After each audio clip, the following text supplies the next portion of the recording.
In a world where your class decides your future, Lin Tianhao awakened the weakest one of all. Summoner, laughed at and cast aside, he thought his life was already over. But then an ancient system awakened inside him, opening the gates to the abyss itself. Now every sacrifice makes his demonic armies stronger, and every battle brings him one step closer to absolute power. Can the world's weakest class become the greatest nightmare this world has ever seen?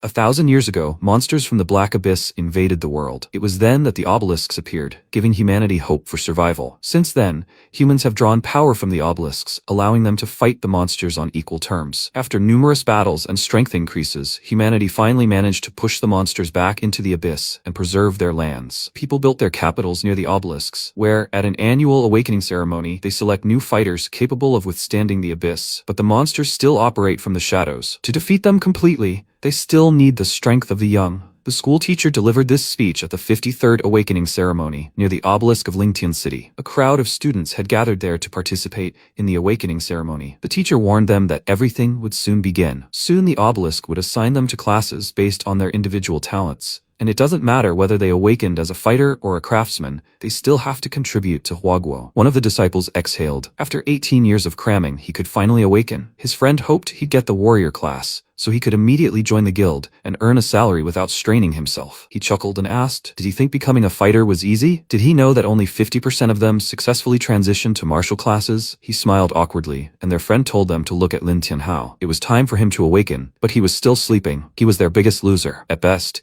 he would have gotten a craftsman class, and that would have been lucky. The guy laughed and said that only one class would suit him. The most trashy one, Beast Tamer. Tianhao opened his eyes and looked resolutely at the obelisk, thinking that he had finally lived to awaken. Even though he had arrived in this world in a strange way, he wondered what kind of person he would awaken as. He was the worst student in his class at Lintian High School. The guy approached him and asked him what he wanted to become, to which he replied, of course, his goal is an S class or some hidden class. The guy laughed and turned to his friends, asking if they had heard that. The last one on the list dreams of an S-class and a hidden class. They also laughed and said that with such indicators, he was a failure in life. He should at least have reached some kind of craft class. And they were right. His last potential assessment was C-class. But who said that dirt can't become a prince? Since he had arrived in this world, maybe a miracle would happen. He just hoped he would get a normal class. The teacher told the students to prepare to go up to the stage for awakening. Wandong was the first to be called. He walked onto the stage and cast a thoughtful glance at Tianhao, telling him to watch carefully how cool he was becoming. The teacher said the awakening process lasts about 5 seconds. If he feels unwell, that's normal. He just needs to be patient. Wandong touched the obelisk. Light radiated from his hand in waves,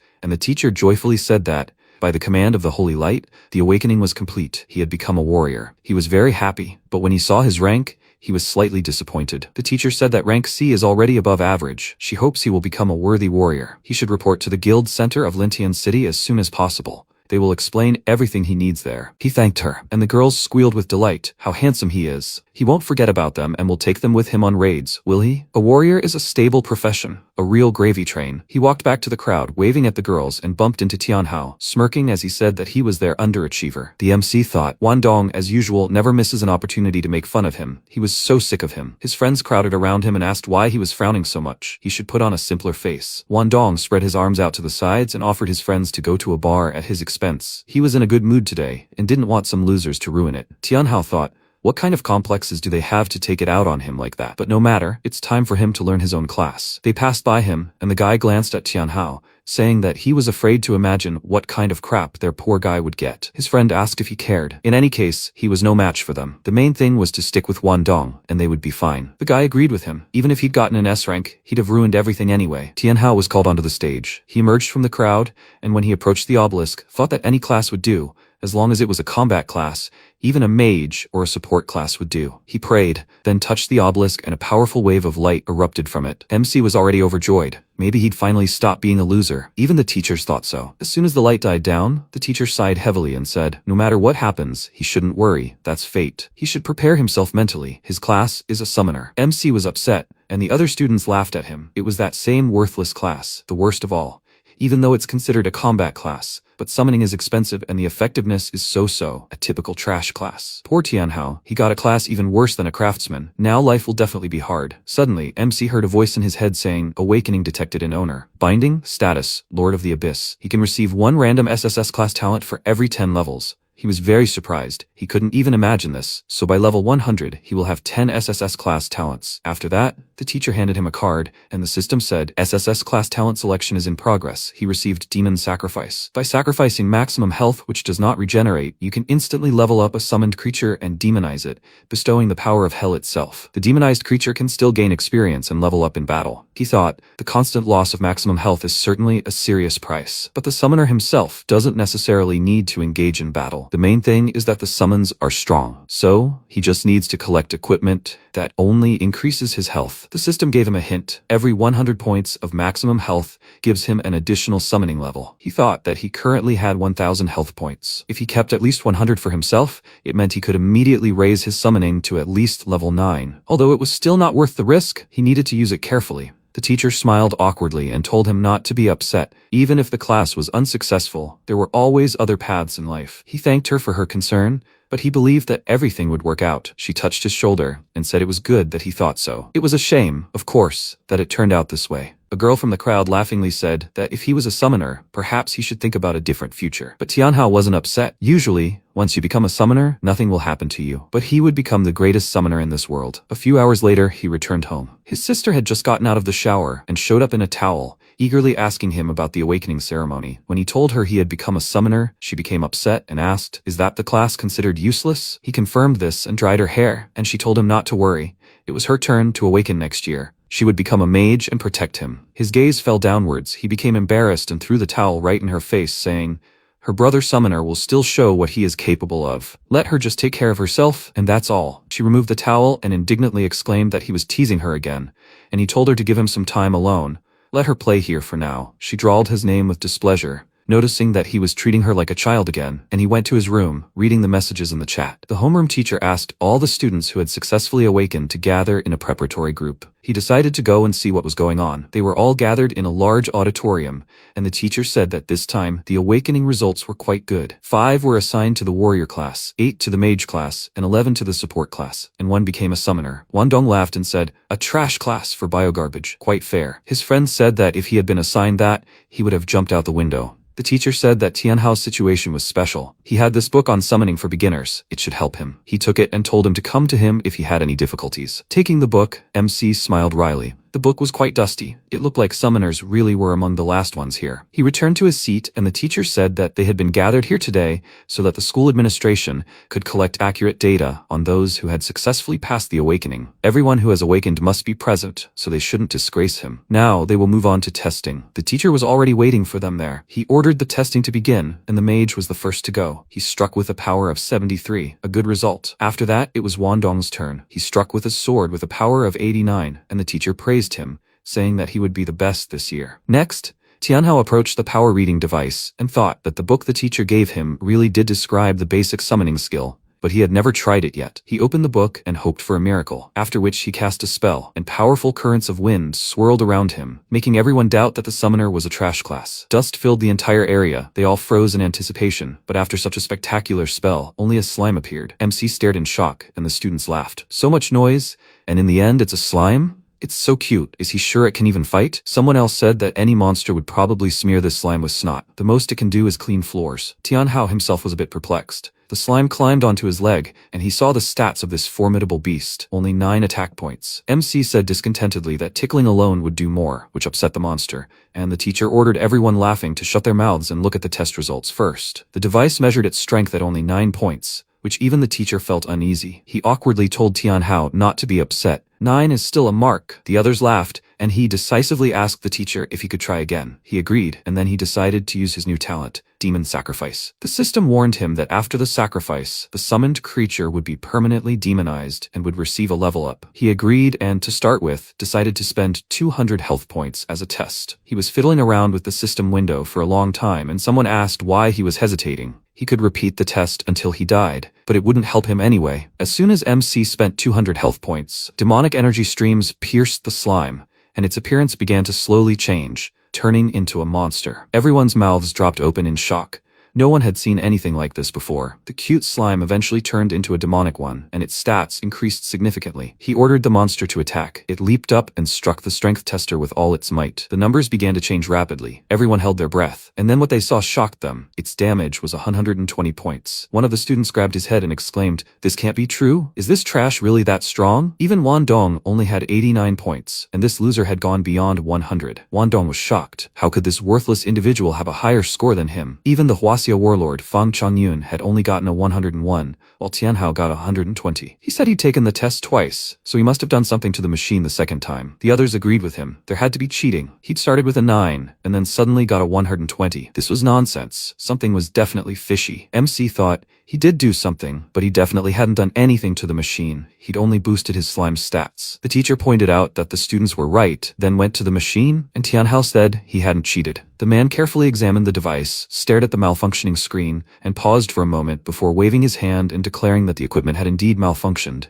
and MC hadn't cheated. Wan Dong chuckled and thought, of course, the equipment is broken. How can such a worthless person get around it? He asked the teacher, if the equipment is broken, then what about Tianhao's result? Another student said that he should count the 9 points. The equipment worked fine the first time. They saw everything. The others agreed with him, but the teacher decided otherwise. He told Tianhao that his result was annulled. He would take the test again later. MC was surprised that he was giving him a second chance, and the students began to complain. They saw with their own eyes that he had 9 points. The teacher must be fair, otherwise it looked like he was covering for him. He told them to shut up. He himself would decide what to do. Since the equipment was broken, that was all for the test for today. Those who hadn't passed it yet, including Tianhao, would come back later when the equipment was repaired. One of the students cursed, but one stern look from Wan Dong was enough to shut him up. He approached Tianhao and said that even if he retakes the test, the result is the same. A chicken can't become a phoenix. He told his friends to ignore this worthless idiot and instead go to the black abyss of the first level. MC wondered if this was a starting dungeon. This would suit him. He'd just test his slime demon's capabilities. He followed the guys, after which the repair crew arrived. The man looked over the machine and asked, did the students break it like that? Such power, could it be that they have another genius in their school? Tianhao, meanwhile, approached the gate. Suddenly, Old Man Fang called out to him and said, he has a good build, excellent potential for a summoner. He mentally noticed that this phrase sounded suspiciously familiar and asked, is this him? The old man said he had a top-of-the-line summoner's staff and would sell it for only 300 gold. Was he interested? MC asked in shock.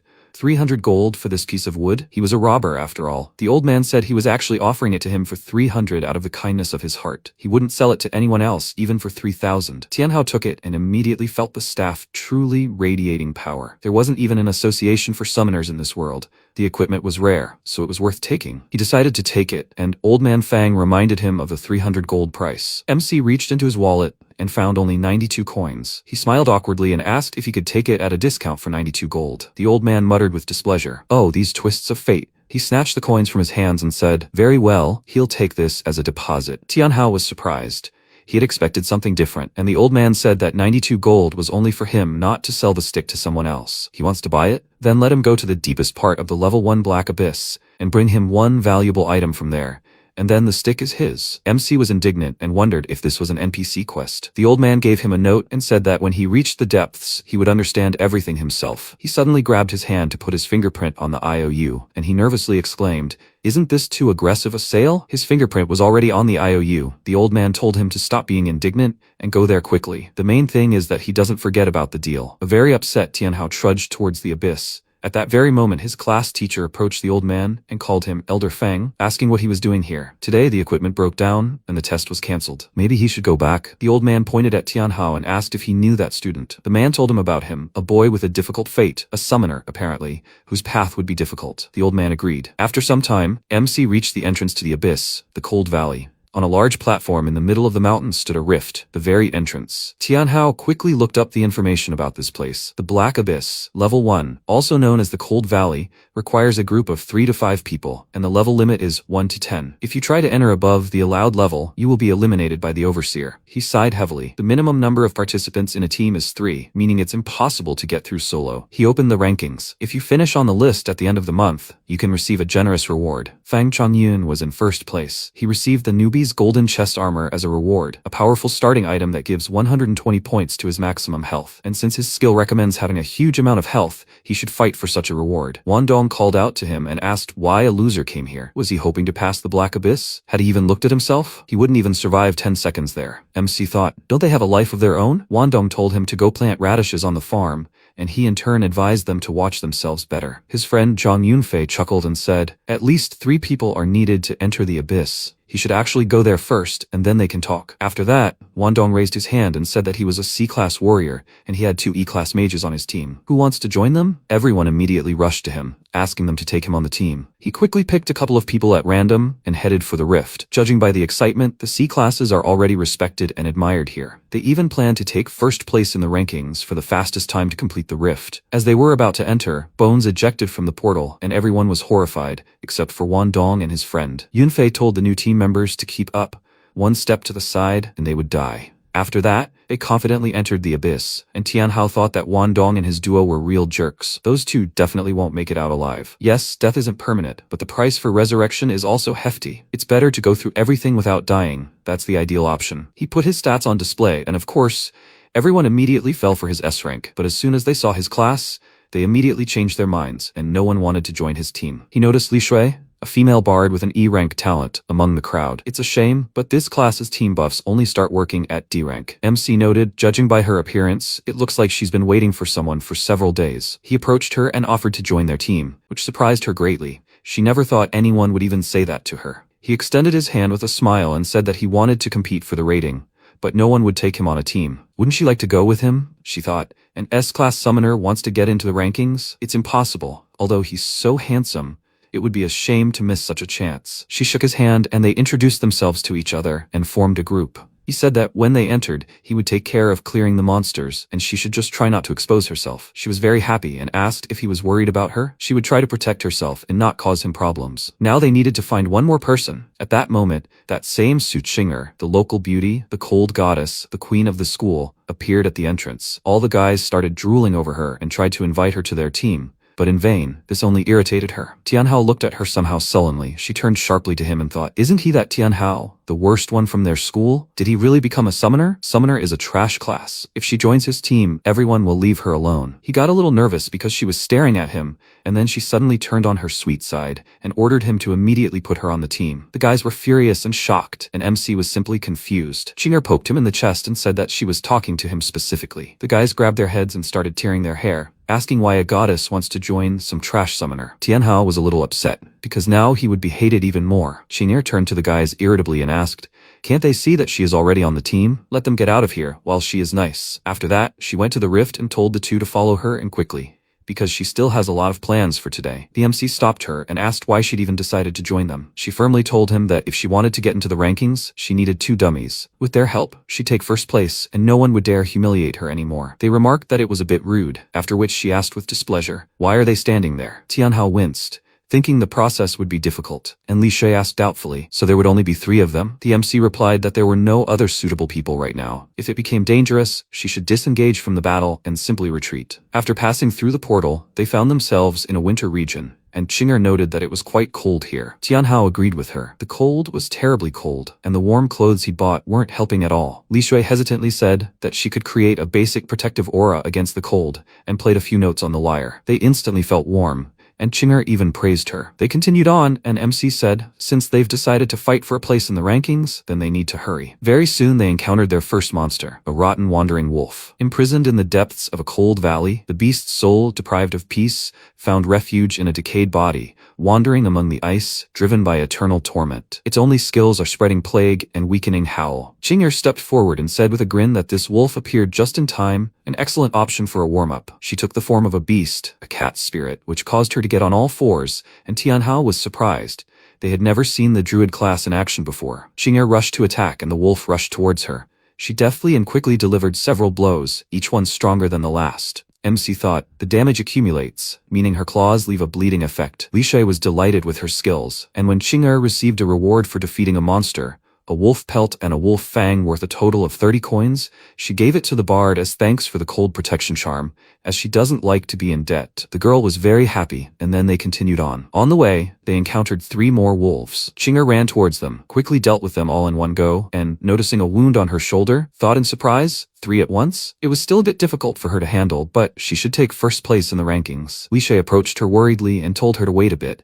She would cast initial health restore on her. Chinger said her buff was worthless, so she should conserve her mana. Instead, she drank the potion and healed all her wounds at once. This made Li Shay a little upset, but Tianhao quickly cheered her up. They continued walking, constantly looking around for monsters, and Chinger accidentally fell into a magic trap. As soon as the magic circle activated, someone's huge hammer flew at her. Luckily, she managed to jump back, otherwise she would have been crushed. They were attacked by an elite monster, a rotten, undead guardian. Once the master of the pack, it is now only a rotting guardian, who, having lost his mind, still fiercely protects the territory, obeying instincts that have survived even death. Chinger became nervous, as she understood that this monster would definitely be troublesome, and Li Shay asked why the elite monster was here. MC guessed that Chinger killed too many rotten wolves and thereby lured it out. At that very moment, the undead creature pounced on her and swung its hammer, sending her flying. She hit the rocks with a loud thud and didn't move. Li Shay was frightened and asked Tianhao what they should do. They needed to save her. The monster headed toward Chinger, raising its hammer above its head. At that moment, MC summoned a demonic slime and commanded it to use its demon dance skill. The slime took off, rushing toward the monster in lightning speed, and before it could strike, it grabbed Chinger and carried her away. The impact roared, and the undead creature was surprised to see she was gone. During that time, the slime had managed to carry her to the team. MC told Li Shay to take Chinger aside and cast a recovery spell on her. He would take on this elite zombie. The monster rushed towards them. Tianhao gave the slime an order, and it leaped high into the air and hurled chunks of slime at him. As soon as the monster was covered in slime, the slime used Demon Dance and quickly dodged the blow. MC noted that its defense was too high, the damage was only half dealt, and they needed to find another way. Suddenly, the monster screamed loudly, and all because the slime had begun to corrode its skin. Now Tianhao knew what slime was capable of, and when the corpse ran towards them, he ordered the slime to use Demon Dance and a highly corrosive slime, targeting the ankles. The slime followed his instructions, hitting the monster's ankles, causing it to immediately freeze in place and fall. All this time, Li Shay was healing Chinger, and she lay there and watched Tianhao fight. MC thought that was a good thing. His lower body is less protected than his upper body. He ordered the slime to hit his legs again. The slime charged, showering the corpse with a rain of slime, and when his entire body was covered in it, it melted to the bone. That's how Tianhao killed the elite monster, his level immediately rising to 3rd. He was surprised that he was given so much experience. It was probably because he defeated a monster of a higher level. Li Shay was surprised. He killed it with one blow. Were the summons really that strong? Chinger noted that it wasn't the summons, but Tianhao himself. He single-handedly finished off the elite monster, and his tactics and instincts were perfect. He was terribly smart. Suddenly, his face appeared in front of her, which made her embarrassed, and he asked if she was okay. She looked away, saying that she only had a couple of scratches, nothing serious, and Li Shay noted that her healing was too slow. She needed to stop and recover, but Chinger objected. They were fighting for the top spot in the rankings. Now was not the time to rest. She could continue the fight. They just needed to move on. She barely got up. As soon as she took one step, her legs began to tremble, and she almost fell. But MC caught her and asked, "What's the point of rankings if she dies?" She was captivated by his beauty, and on his advice decided to take a little rest. There was a cave marked on the map. They would stop there for the night. As soon as they settled in, Tianhao told the girls to rest, and he would go scout. Li Shay didn't object and immediately went to bed, as she was very tired from using up all her mana. Literally a second later, she began snoring, and Chinger smiled wryly. MC told her to get some sleep too, and he'd go and look around. Before he left, she thanked him for saving her, and he gave her a strange look, which made her even more embarrassed and exclaim, "Why is he staring at her like that?" She wasn't some ungrateful fool. After that, she turned away from him and went to bed, asking him to forget about what she just said. He walked to the cave exit and said with a smile, "That's true, a razor-sharp tongue and a soft soul." She took one last look at him before falling asleep, and he left the cave and thought that since he killed the elite monster, he had increased his levels by 2. Now he should look at his stats. His stats had increased significantly. Most importantly, his health had increased from 800 to 1200. He'd also been given a new skill, Full Armament. The spiritual power of Till's summoning empowers summoned creatures, increasing all stats. He smiled and noted that this skill wasn't bad. It essentially provided a boost, just like a buff. Since he'd gained 400 health, he'd be able to raise the slime by 4 levels, but he should have found other ways to increase its maximum health. He spent 400 health on his monster, and the slime's stats immediately increased. Plus, it gained a new skill, Split. He was curious about the difference between the copy and the original, so he decided to test it out right away. The slime understood his intentions and retreated to a safe distance, and as soon as Tianhao gave the command, the monster split in 2. Now, there were 2 slimes, and their stats were also divided equally. He glanced at the status window and wondered how long this effect would last, and immediately afterward, a timer appeared above the slime's head. Only 3 minutes. He was even surprised, because he thought there was little he could do in 3 minutes. And suddenly a scream came from the cave. He immediately ran back, thinking they were in danger. And so it turned out. It turned out that a huge, mutated rabbit had wandered towards them. Li Shay was doing most of the screaming, while Qing'er was ready to attack the monster at any moment. MC ran up to them and ordered his slime to use the slime spit skill, but it turned out to be completely useless. This only attracted the monster's attention. It is a giant snow rabbit of level 8, a strange humanoid creature. It has the head and body of a rabbit, but walks on 2 legs. It constantly lives in the cold, which is why it has acquired thick skin. It is able to block basic attacks. Seeing his level, everyone became very nervous. There was a 6-level difference between them, so they had no chance. The rabbit growled loudly and rushed to attack,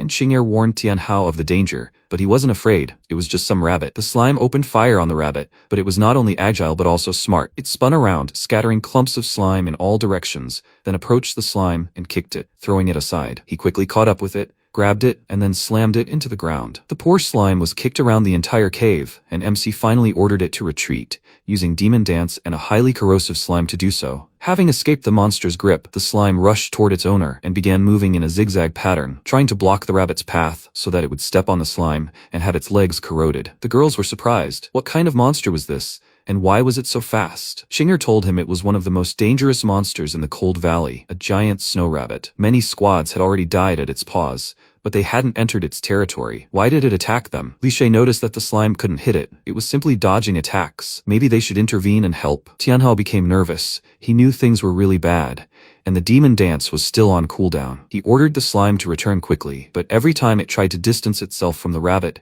he caught up and struck it several times. Li Shay became very worried. She rushed to help and picked up a stone. Qing'er tried to stop it, but before she could, the girl had already thrown the stone straight at the rabbit, hitting it in the head. The rabbit slowly turned its head in her direction, and she flinched, probably realizing that this decision hadn't been very well thought out. He headed toward her, and she screamed in fear and reached into her bag, throwing the first thing she could find at him. Luckily, it turned out to be a carrot, which the local rabbits really love. He immediately stopped and started eating, causing their jaws to drop in shock. It turned out he was simply hungry. Qing'er asked why Li Shay was carrying carrots at all, to which she replied that they were their travel rations. After finishing, the rabbit turned to them with a ferocious glare, and then Li Shay took off running, scattering carrots behind her to distract him. But MC knew they were about to run out of carrots, so they needed to somehow pin him down and finish him off. He called out to Li Shay and asked her to throw her backpack to Qing'er. She immediately did so, and taken aback, clumsily caught it, causing the rabbit's attention to immediately shift to her. She transformed into her cat form and cautiously asked Tianhao what he was up to. She then dodged the rabbit's attack, causing MC to ask, "Isn't it obvious?" He was going to kill him. The rabbit became furious because he couldn't catch her, but she dodged again and remarked that he was quite fast. She called out to Tianhao and asked if he would be there soon. He pointed to the wall and asked her to lure him there. Now she understood his plan and quickly ran there. The rabbit chased after her, and she reached the wall, waited for the right moment, and then abruptly jumped aside, causing the monster to crash into the wall and had a stone fall on his head. It was the slime's turn. It jumped up and sprayed slime everywhere, causing the rabbit to run, and MC grinned as he noticed he'd been caught. On Tianhao's command, the slime split in 2 and surrounded the enemy, shocking him, to say the least. Finally, the slime could take revenge. A few hits, and the rabbit would be done. Seeing the monster's destruction notification, MC breathed a sigh of relief, then recalled the slime, thinking that it was just a level 6 snow rabbit, and the slime had had such a hard time dealing with it. Right now, it mostly has area of effect skills, making it practically useless against single enemies. If they encounter an enemy like this rabbit again, things will be bad. He was interrupted by the girls. Li Shay said they finally took him down. She'd thought they were all screwed. Qing'er was indignant that he dared to use her as bait, and he apologized to her for it. It's just that out of all of them, she was the only one who could match his speed. She blushed and remarked that he knew how to get out of a situation gracefully, then turned to Li Shay in a rage and exclaimed, "This is all because of her. Who would even think of dragging a carrot into the abyss? Because of her, they almost got killed." She guiltily said that she just wanted to take something to chew on. She asked, who would chew on a carrot anyway? Let her immediately put it all in her spatial inventory. She had just started putting the weight in her bag, but Tianhao stopped her and said, "Killing 1 snow rabbit gives 120 experience. So far, this is the highest amount of all the monsters encountered. If they manage to lure more rabbits, they will be able to level up very quickly." To get through the Cold Valley, you need to defeat a level 10 boss, and to defeat the boss, the whole team must be at least level 4. They are currently level 2, he is level 3, and to get everyone to level 4, they need to kill at least 5 snow rabbits. Li Shay said that they had problems even with one. Will they be able to cope if they lure more? He told her not to worry. Last time they were prey, and this time they are hunters. Chinger agreed with him. By the way, she plans to get to the top. She doesn't have time to run around and look for mobs, and here they are coming to them, just what she needs. She suggested that they quickly think of a plan, and then they got down to business. There was a carrot lying by the rock at the entrance to the cave. A passing rabbit noticed it and came closer. Then they jumped out from behind the rock and attacked it. 3 hours had passed, so they had risen to level 5, or rather only Tianhao, and they were at level 4. The system notified them that 5 hours had passed since entering the Cold Valley, and Li Shay said that in all that time they had already reached level 4, which is fast. Xinger agreed with her. As far as she remembered, the record holder, Fang Changjun, took a full 8 hours. Li Shay was very happy and asked, "So, they can break the record?" She answered that it wasn't that easy. Does she think the final boss will just stand there? MC agreed with her. The guide says the boss is the leader of the Walking Dead. He can summon rotten wolves and regular zombies. He's not difficult in himself, but the fight is protracted. In their current state, the fight will take about 2 hours. Li Shay asked what they should do then, and Qinger suggested they first rest and get themselves in order. She went into the cave, and Tianhao said she was right. They should rest for at least 30 minutes. They sat around the fire. MC leveled up the slime and thought that with each level, the increase in maximum health was getting smaller. He would have to do something about it after leaving here. He glanced at the status window. No new skills, and the stat boost wasn't exactly impressive. He hoped the boss fight wouldn't be too difficult. Suddenly a rumble was heard outside, and they ran out of the cave to see a unicorn emitting a bright light on a cliff. This was the secret boss of the Cold Valley, the unicorn. It was a noble and pure guardian, sleeping in the depths of the abyss. The unicorn's mission is to guard the peace of the valley's inhabitants. It awakens only when life on this land fades, to drive out the invaders and give the valley new life. Tianhao was very surprised. He had never seen anything like this before. Had they really stumbled upon a hidden boss? Well, he's in luck today. But its stats are far stronger than those of a regular zombie boss. The unicorn looked at him. Its eyes lit up, and MC's consciousness clouded, finding himself hypnotized. Wanting to take a closer look at the unicorn's beauty, he walked straight to the cliff. The slime quickly caught up with him and bit his leg, causing him to immediately wake up and ask in surprise why it was biting him. The slime waved its tentacles at the girls, and they too succumbed to the hypnosis and walked toward the cliff. They had already taken a step into the abyss, but Tianhao managed to grab them and jumped aside. After that, they hid behind the rocks, avoiding the creature's gaze, and Qinger asked in surprise how the hidden boss had even appeared here. Li Shui asked, shouldn't the zombie leader be the boss of the Cold Valley? Why a unicorn? MC assumed it was because it guarded the other beasts, a guardian of the valley. It protects things like snow rabbits. Li Shay pointed out that they'd already killed a bunch of rotten wolves and Walking Dead, and nothing had happened. Or was it because they were undead? Qinger said that initially, if they followed the guide and just killed regular mobs, they could have easily reached the final boss, the zombie leader, and completed the dungeon. But they accidentally triggered a hidden boss, and its stats were far stronger than those of a regular zombie. They'd probably all die here. Li Shui burst into tears and suggested they run away, saying she didn't want to die. But Tianhao said that wasn't an option. They'd killed too many rabbits. They now had marks on their bodies. Li Shui became very upset and started blaming herself and her carrot, and MC patted her on the shoulder, asking with a serious expression, why is she blaming herself? It was thanks to her that they passed this place twice as fast as the record time. Now they only had to defeat the boss, and that's it. He stood up and told them not to be afraid. He wouldn't let anyone touch them. Qinger said that it was just some unicorn. He thinks she'll be scared? Just let the two of them not interfere with her. Li Shui thanked them, and at that moment, the unicorn screamed loudly, and they realized that they had been noticed and armed themselves. The unicorn used the horn ram skill. It descended from the cliff and jumped over the abyss, and Tianhao ordered everyone to scatter, after which the unicorn landed with a crash. Everything was silent for a few seconds. Then the unicorn used the melody of purification, spreading a sound wave. MC covered his ears and called out to Li Shui to do something, after which she played a melody protecting them from sound, and then the unicorn turned his gaze, screamed loudly, and rushed to attack. She was terrified. The horn was pointed straight at her, but Qinger arrived just in time and grabbed the creature by the horn, preventing it from getting close to the bard. She then swung her knee at the unicorn's neck and began provoking it. It worked. The unicorn turned on her, and she ran to the side, leading it away from Li Shui. After that, she jumped up and let out a laugh, saying that there was nothing special about this stealthy boss. But it was too early to rejoice. The unicorn jumped after her, Tianhao warned her of the danger, and the sharp horn pierced her chest. Seeing this, she was terrified, and then the creature threw her off its horn, and she fell into the snow. Li Shui immediately ran to her and checked on her condition, while MC became furious, summoned a slime, and said that now it was their turn. A demonic slime crept up behind the unicorn with a sinister grin. The creature immediately turned to look, then jumped up and spat slime at the enemy. The unicorn staggered, and Li Shui exclaimed that this was incredible. It was a hidden boss, and it managed to pin it down? Tianhao said, "The unicorn is weak to darkness, and the demonic slime deals dark damage. It perfectly counters this." He told the slime to continue the attack, and it fired another shot at the unicorn, hitting it right in the neck. The creature screamed loudly in pain, spread its wings, and took off. Li Shui was worried that it might escape, but MC wasn't going to let it go that easily. He ordered the slime to use strong corrosive slime and demon dance. After that, the slime prepared itself and jumped high into the air. It caught up with the unicorn in a matter of seconds, and then hit its wing, causing it to fall. Tianhao praised the slime for its good work, after which the unicorn collapsed to the ground and made a loud sound. They covered their ears, and the unicorn took advantage of this and rushed to attack the slime, but MC noticed it in time and gave the order. A sharp horn pierced the slime, but it was too late. The division had already begun. There were now 2 slimes. They rushed to attack, and then the unicorn used the stomp skill. Tianhao said that they needed to finish the fight as quickly as possible. The full armament buff would soon wear off. He gave the slime the order, at which point the unicorn crushed one of the halves, and then the other half approached the creature from behind and mounted it. The unicorn screamed loudly, the slime eating away at its skin, and then, after receiving fatal damage, it went berserk. MC thought this was bad. The unicorn had gone mad. He ordered the slime to retreat immediately, and it obeyed its master and jumped off the monster's back. The unicorn tried to come to its senses, but it simply stood there, looking at Tianhao, which struck him as rather strange. Why wasn't it attacking? Then he noticed blood trickling down the horse's legs, allowing grass to grow through the snow. Qing'er rushed forward and asked why it was frozen. It needed to be finished off. Li Shui volunteered to help her, and he tried to stop them, but they ignored him.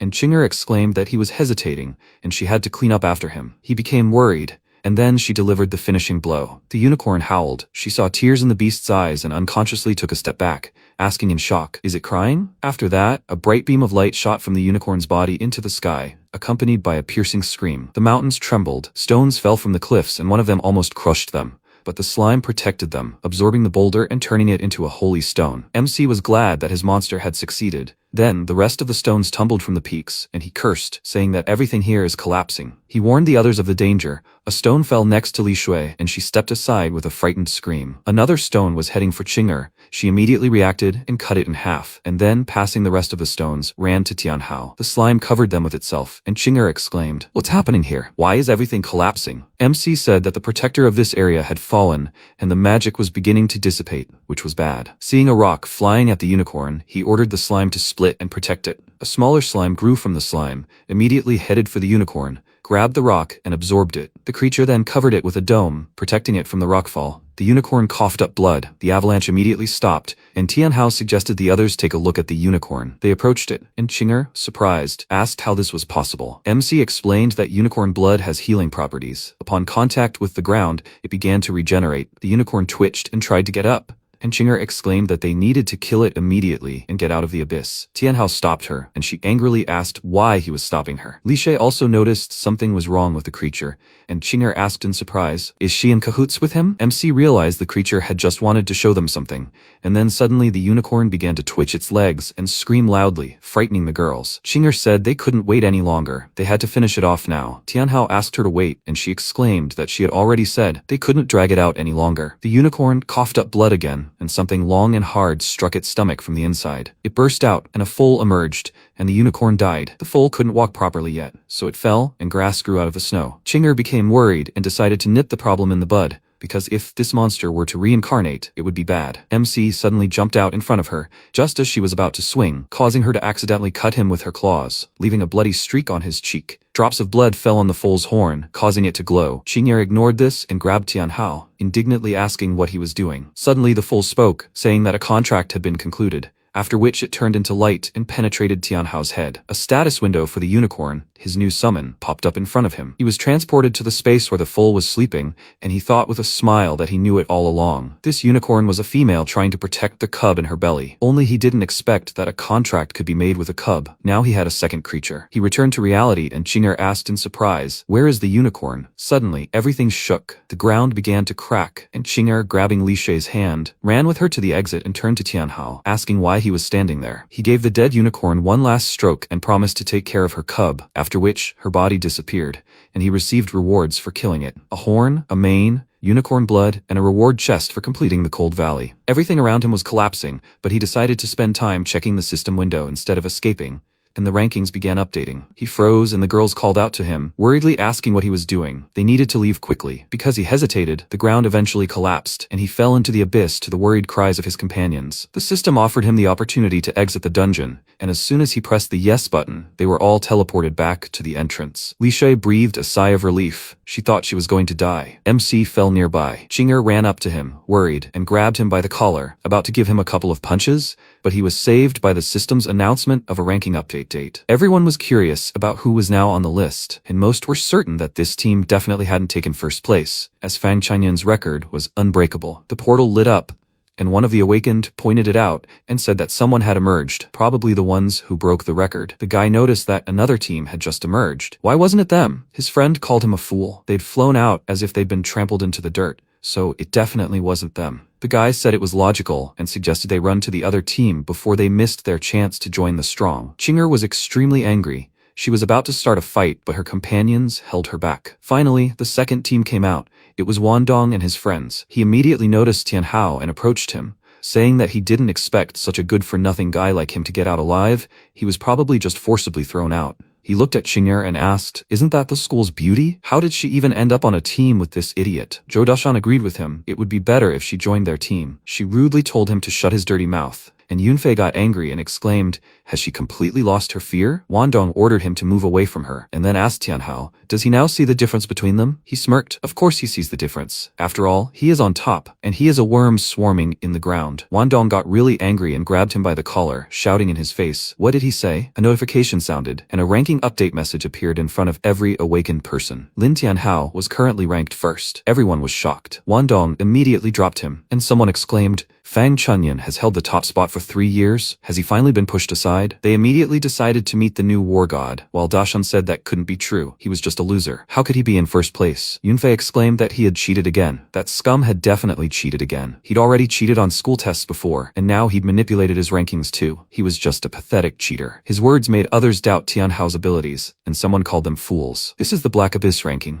How can you cheat there? Yunfei turned sharply to look at whoever had just blurted that out, and immediately shut his mouth upon seeing the Murong siblings and their team. Murong Yu, an A-rank awakened talent and swordsman known as the Golden Saint Lion, and his sister, Shui, an A-rank assassin known as the Shadow Cloak. The team also included 3 other members, Yuhan, a B-rank light mage, Song Shaolan, a B-rank priest, and Lunyi, a B-rank berserker. They were all levels 7 to 9. All the awakened members were amazed, saying, "What charisma. They're not called the Murong family's Golden Saint Lions for nothing." MC became interested, looked through their status windows, and noticed that both had titles. They weren't just awakened members. But what were they doing here? Unlike them, mere mortals, such rich kids usually enter the abyss through special portals. Apparently this time, they wanted to be closer to the people. But still, they assembled a whole team. What is their goal? Wandong immediately became accommodating. He excitedly greeted Shui and introduced himself to her, but she ignored him and headed to Tianhao. Yunfei was indignant and asked, did they really prefer this loser to Wandong? Didn't they see who was in front of them? He was actually a holy shield. She turned to him and spat out in disgust. What's the point of a holy shield if worms like him are crawling inside it? He became very indignant. Wandong extended his hand to him, just to keep him from doing anything bad, and said that he didn't care what they thought of him, but he was warning him right away. This guy is nothing. His first place is nothing more than a system error. He told Tianhao that he could rejoice in his false victory, but next time he wouldn't let him get away with it. They left, and Qinger noted that the whiners had finally run away, and Murong Yu approached Tianhao and asked if he was the same. Lin Tianhao, who updated the Black Abyss rankings. He took off his glove and extended his hand in greeting. MC was surprised by his gesture. He hesitated for just a second, and Shui asked irritably,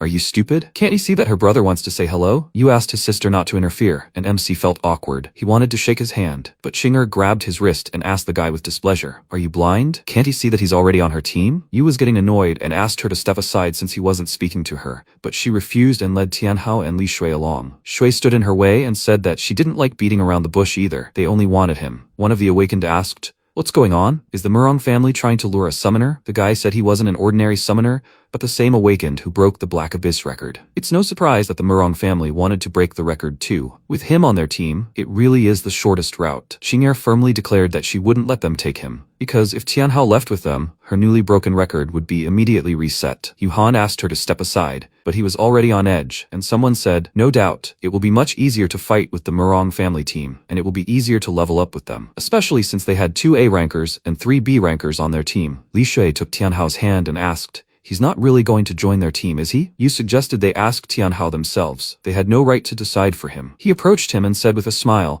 that the Golden Saint Lion Knightly Order was inviting him to join their team. How did he like that offer? A system notification about a party invitation popped up in front of him. Xing'er told the blonde guy not to even try, that Tianhao would never join them, but he betrayed her expectations and agreed. The girls were very surprised and at first couldn't even believe their ears. He repeated his words with a more confident smile, and Xing'er indignantly asked, "What does that mean?" Li Shui covered her mouth in shock, not believing it, and Yu praised Tianhao for his wise choice. He really was a good specimen. All he had to do was confirm the invitation, and he was on the team. MC glanced at the notification, and Xing'er begged him not to, while Yu smirked. Together they'll break a new record. It's beneficial for everyone, right? MC pressed the decline button, and everyone looked surprised. Shui indignantly asked what that meant. Yu raised his hand, motioning for her not to interfere, and Tianhao smirked and told them to take their time. He could join, but first, they had to fulfill a couple of his conditions. Shui said that his joining their team was already a privilege, so he shouldn't be too arrogant. In response, MC simply turned to his team and said it was their choice. Yu wasn't about to let him go so easily, though. He asked what his conditions were, and he replied,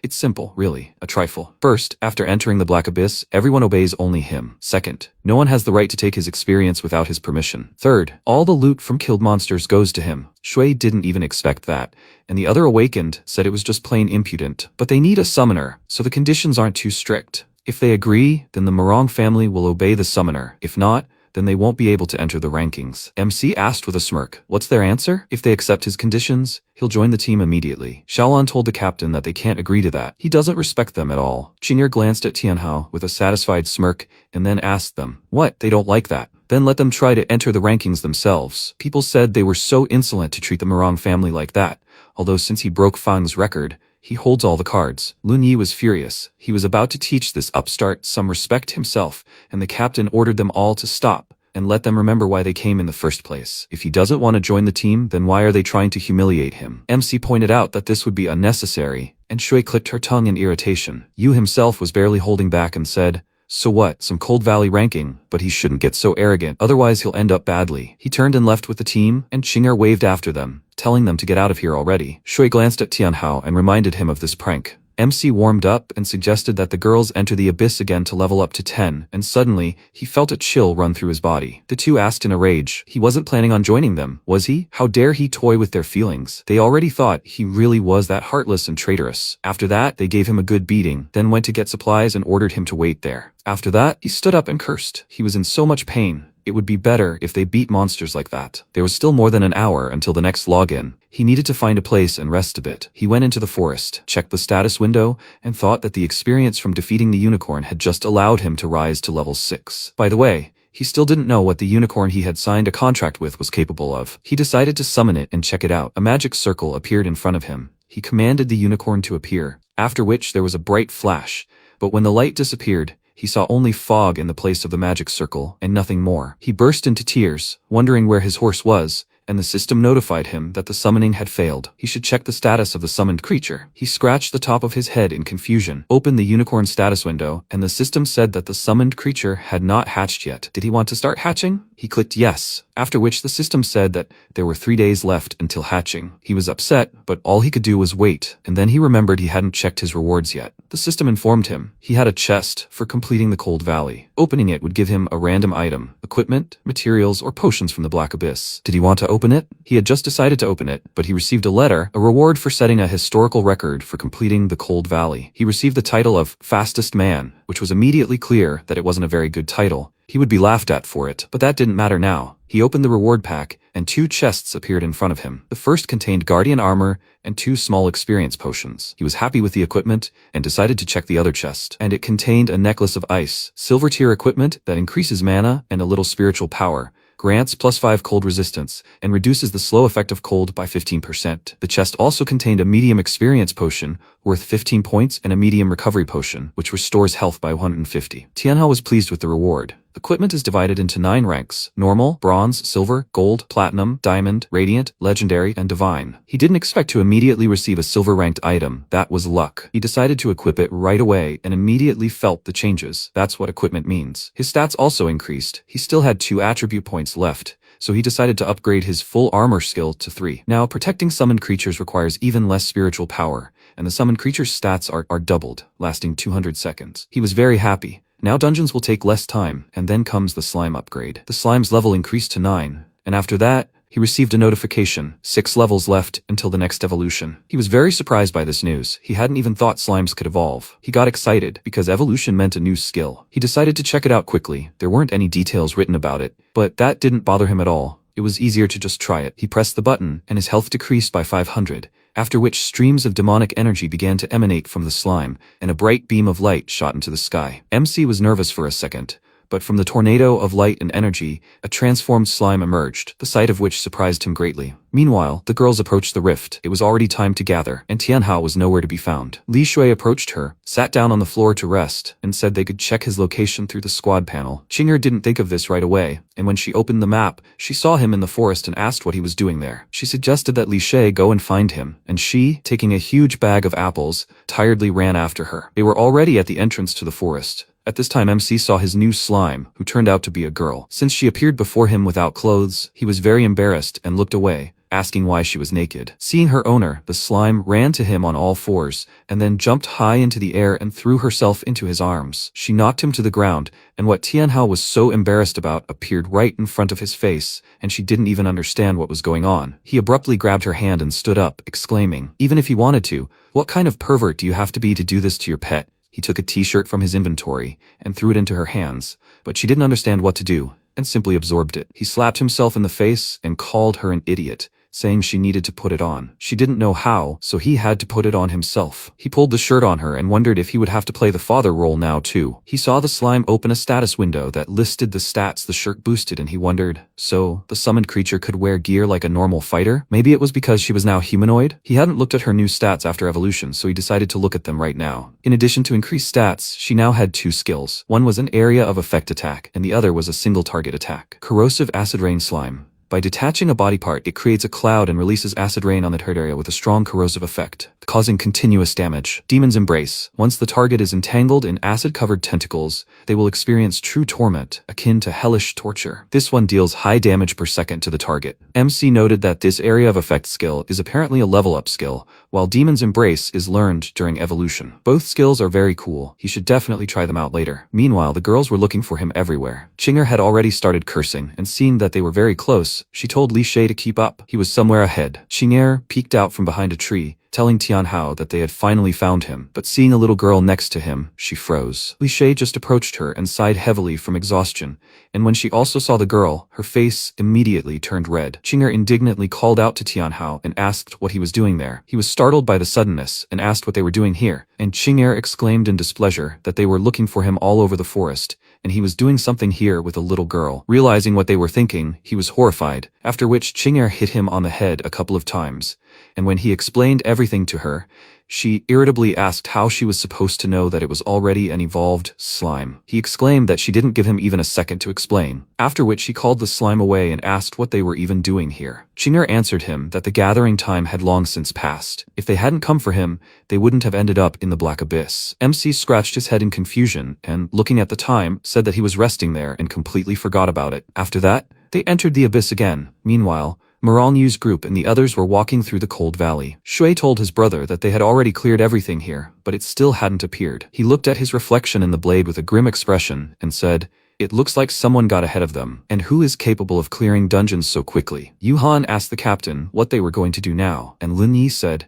they needed to find out who had taken their loot and buy it back, no matter what the cost. The guy immediately hit him on the head and exclaimed, Are you crazy? First, it's a 1,000-year-old divine beast, and second, this is their secret quest. They can't reveal it to outsiders like that. Xiaolun suggested that another guild had already captured the beast, and Shui sternly ordered everyone to shut up. They were just dumb idiots. The unicorn had probably been seized by a lone team without a guild. The other guilds didn't have any shards, so they couldn't have known the unicorn had awakened, unless another team, one of those that had already entered the Black Abyss, accidentally encountered and defeated the beast. Her brother said she was right. The unicorn had awakened prematurely, and the Black Abyss was unstable. Besides them, the Golden Holy Lions, no other guild could have known about this in advance. The divine beast had been slain, a resonance had begun in the Black Abyss, and the dungeon had become more difficult. Who had actually defeated that beast? Shui said, since the artifact was now in someone else's hands, and those who had just emerged from the abyss were few. Perhaps they would kill them and take what was rightfully theirs? She would especially like to rein in that insolent man. Her brother had immediately turned her down.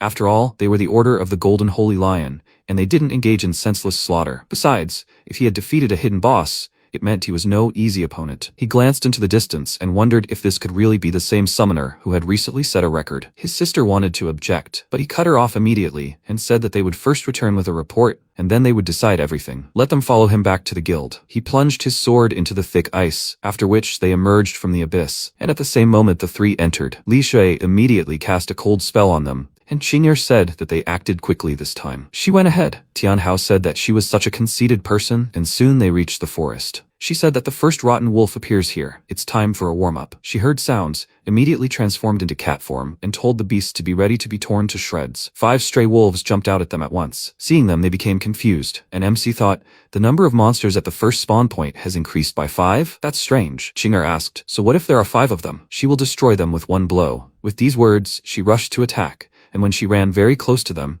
she called out to Li Shui, who played a bard's song, to weaken the opponents. Then Qing'er struck each of them and said with a grin that it was easy. The monsters died instantly, and Tianhao noted. Qing'er, at her new level, now deals almost 400 damage in a single strike. After all, her combat class makes itself felt. She said that even if there were 100 of them, she wouldn't be afraid. No matter how many came, she would kill them all. But MC was confused by the sudden increase in their number. Could it be a coincidence? Qing'er decided not to dwell on it and moved on, telling him to keep up, and he thought that everything would become clear at the next monster spawn point.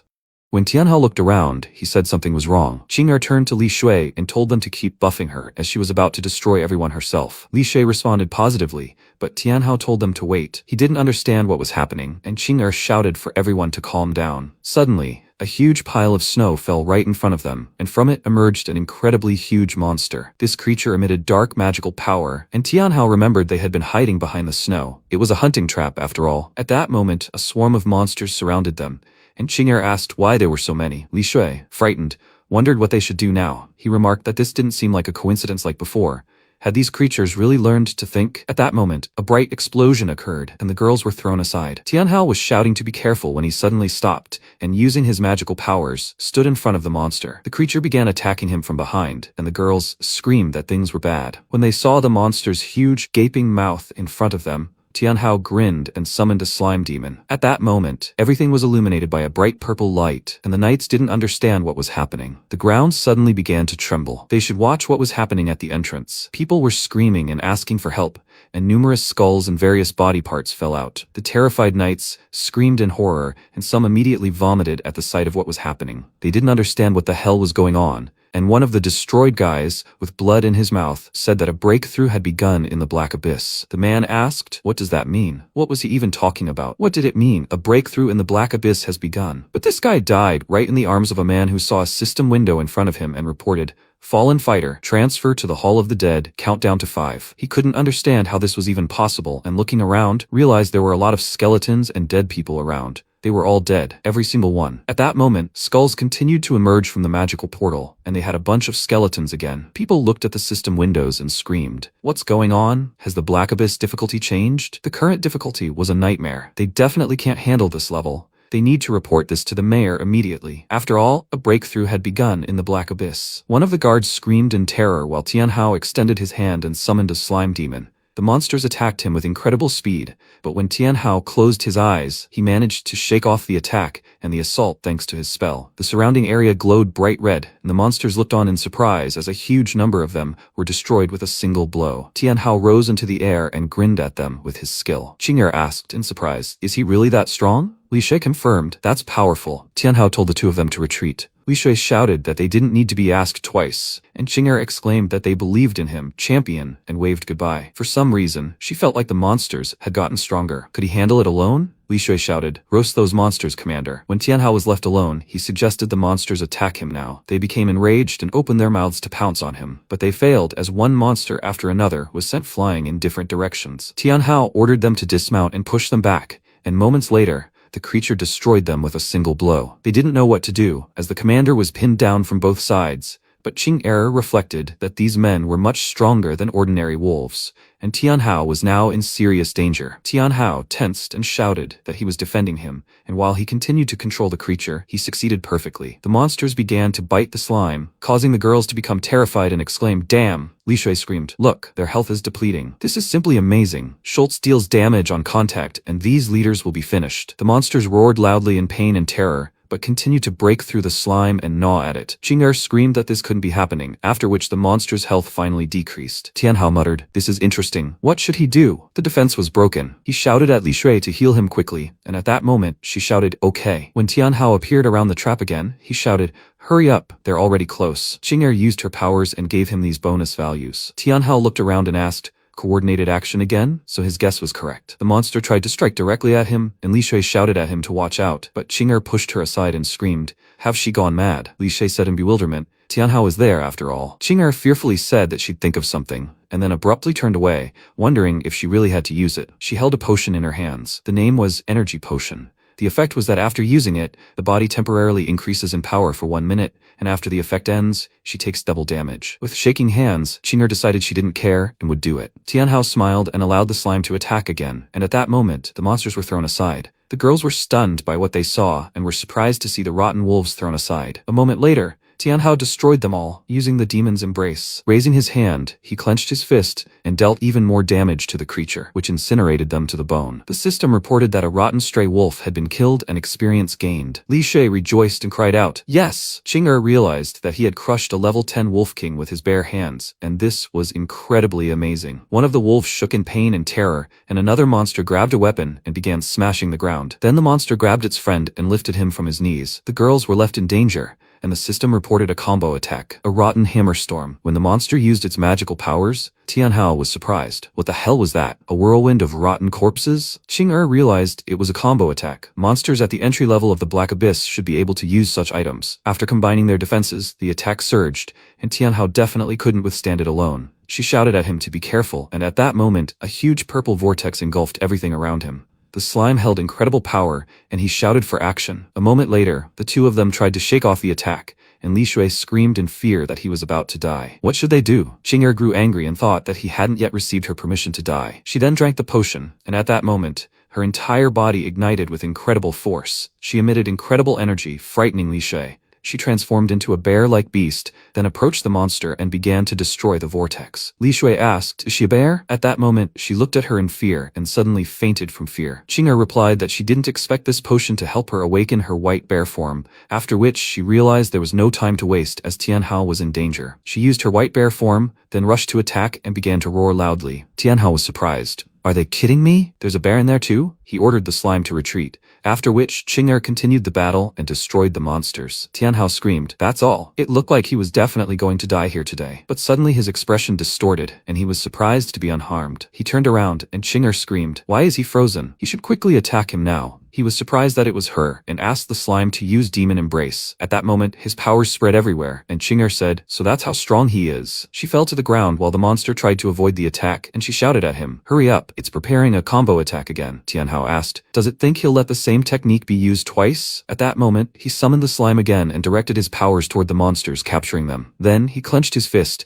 and dissolved the monsters in the process. Qing'er was overjoyed that they had finally finished off those creatures, but then she grew very tired and began to collapse. Tianhao thanked her for coming to his aid in time, He was about to be turned into mush by those hunchback mountain zombies. He thought it was strange that she'd never transformed into a bear before, and he waved at her. But when Ching-er looked at her hands, she saw that her health was 4,676, and it suddenly dropped to 1. It was damage over time, and things were bad. She began to slump to the ground, unconscious, and he asked, "What's going on?" When she finally collapsed, he picked her up and screamed, but suddenly she started coughing up blood and realized she had 10 health points left. She was lucky to have survived the necropolis. He asked her not to panic, as he would now give her a potion. When he handed her a flask of liquid, she drank it and suddenly began to recover. Tianhao was glad that, thank God, everything was alright, when he suddenly felt something soft and asked with incredible embarrassment, "What the hell is that?" Ching-er looked at him in bewilderment and suddenly screamed, "Is he okay?" Blood began to flow from his nose from embarrassment, and when Ching-er realized everything that was happening,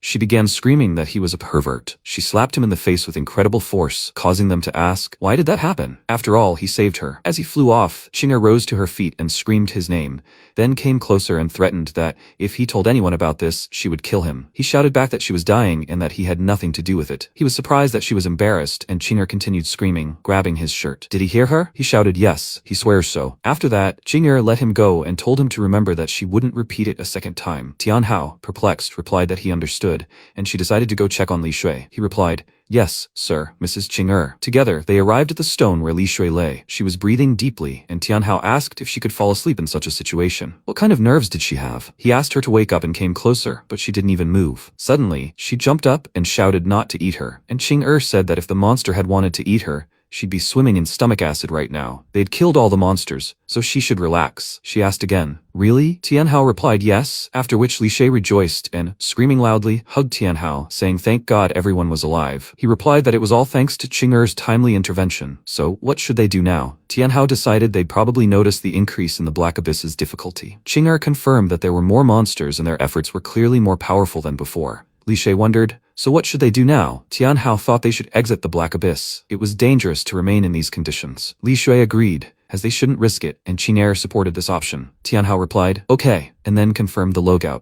But the system reported that the exit had failed, and the girls were terrified. The starting zone of the Black Abyss was a cold valley, with recommended levels 1 to 10, and the current difficulty was Nightmare. He realized the Abyss's difficulty had changed again, and Li Shui was shaking with fear, asking what they should do now. Would they be unable to exit this place now? Ching-er told her not to be afraid. The difficulty had increased, but it was still the starting level, so they would overcome it. Tianhao replied that everything was correct. The element's level hadn't changed, it just became more difficult. Li Shui exclaimed that even the normal monsters were too strong, so what would happen to the boss then? Ching-er explained that they would first rise to level 10. The faster the better. But Tianhao had a bad feeling about this. Ching-er told Li Shui to leave, and she asked if they weren't going together. Tianhao replied that if they split up, they wouldn't have to share experience, and they would level up faster that way, so he was of little use. Li Shui waved and said it was all clear, then they would meet here when everyone was level 10. After some time, Tianhao was left alone, and after an hour, he was with the slime and leveled up to level 10. He had a hard time, to be honest. The slime said that even though the three of them could only reach a maximum of level 10,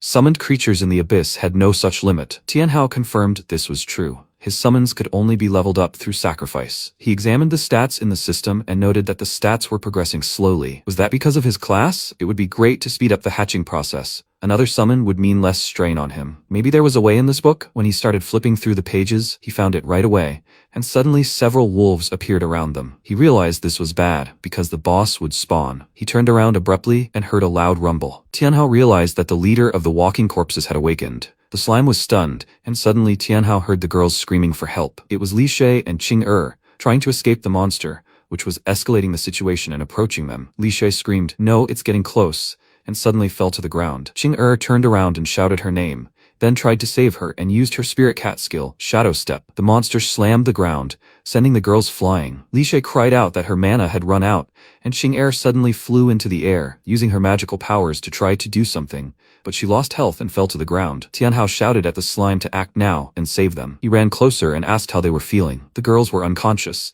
and Ching-er said her hand felt nothing. At that moment, a bright magical vortex appeared near them. Tianhao noticed it first and saw several monsters emerge from it. He warned them to be careful, as this leader had become much stronger than before. Yes, it was completely different. The monster had become more human-like. When Tianhao saw all the monster's stats, he looked at Ching-er, who had no health, and she told him he couldn't remove this monster and should flee. The monster abruptly moved and shouted that running was no longer an option, But even on nightmare difficulty, this was only the starting location. If he could break the crystal, everything might work out. The protagonist asked the slime to use the demon dance skill, and at that moment, everything around him began to glow with bright colors as the slime approached the monster. Tianhao also used the full arm skill, after which the slime split into two parts and enveloped the monster from different sides. The slime passed through the monster, but immediately took heavy damage. Tianhao was startled and exclaimed, "What?" The monster simply slammed its enormous weapon against the stone, leaving it stained. The slime lay powerless, and Tianhao shouted for it to return, only to realize it was no match for this monster. When the monster raised its weapon,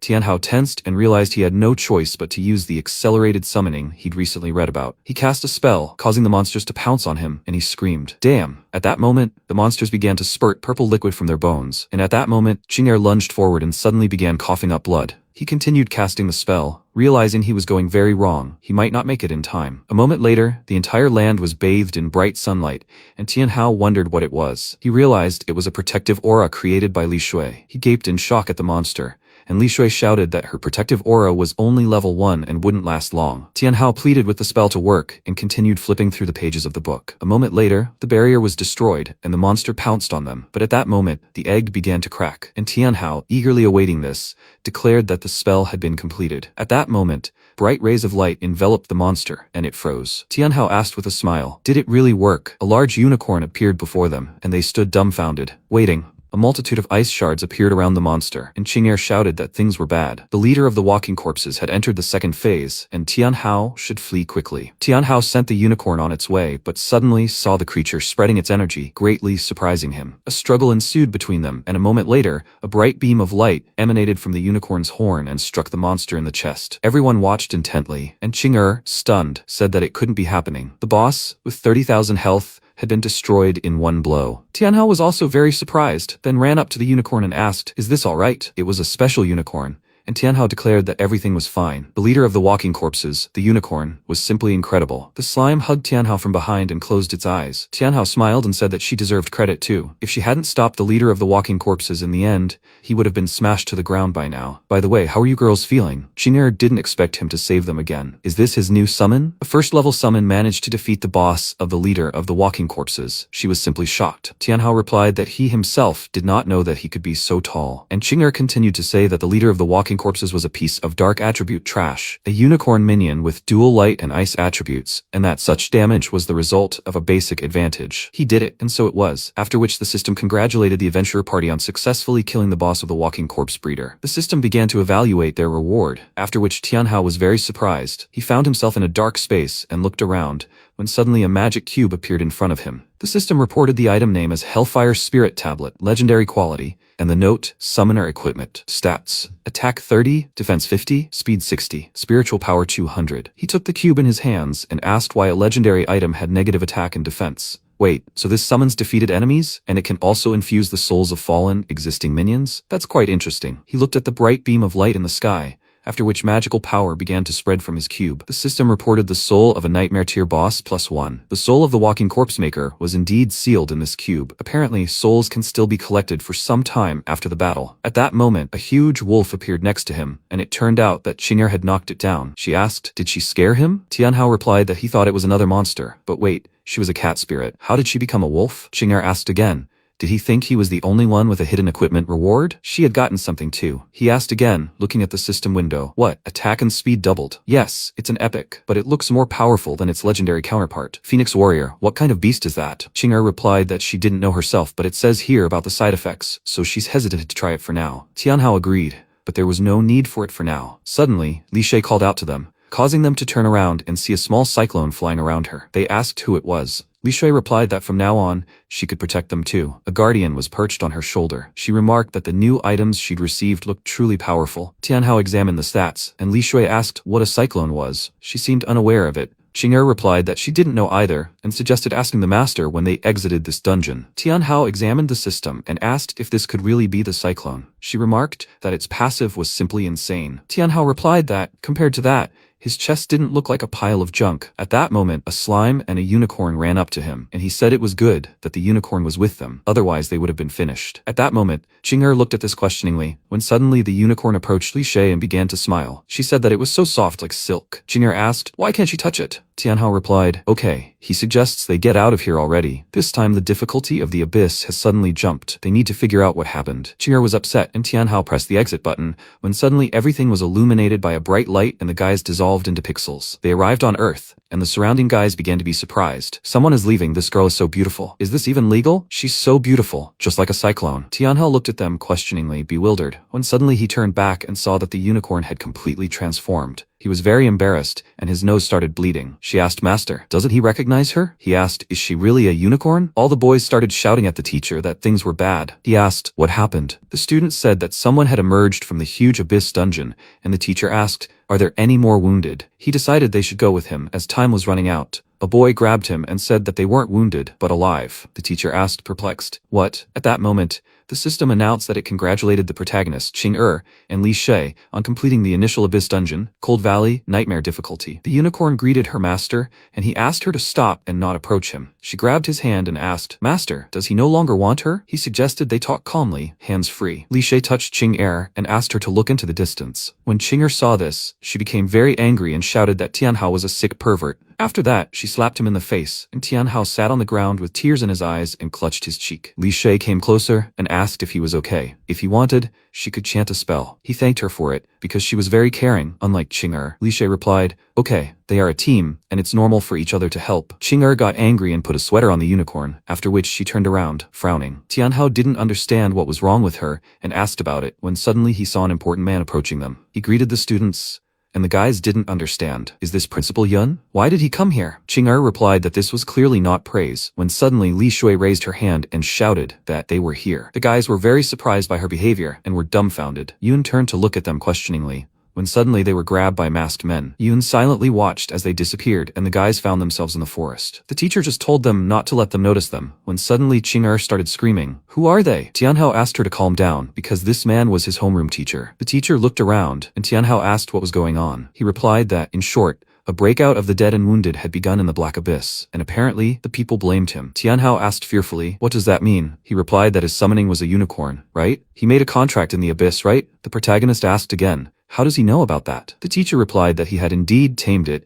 and even managed to raise it. Tianhao cursed that this damned old man would drive him to the grave with this expectation. The teacher grabbed him by the shoulders and shouted that he was screwed. He asked again, what kind of nonsense this was, and what he should do now. At that moment, someone said they had found him, and the guys were surrounded. Yun shouted to grab them, and Tianhao tensed up, when suddenly the teacher shouted, who dared do this? Yun asked, what was he doing here? He should get out of here. The teacher told him to listen to him. After all, they were students from the school, weren't they? Tianhao was surprised that the teacher and the principal were students of the same mentor. Yun said that from now on, no more. He officially announced that Tianhao, Li Shui, and Ching'er were expelled. They exclaimed in fear, what does this mean? Li Shui was upset and said it couldn't be. Yun shouted, repeating that the three had been expelled from the school. They began to wonder, why? Yun replied that it was because he was the principal, and Tianhao asked, the principal? He hasn't even looked into the matter yet and is already expelling them. That's unfair. The teacher confirmed that it was true. Even if he was the principal, he couldn't expel people without reason. Moreover, he possessed a vocal talent.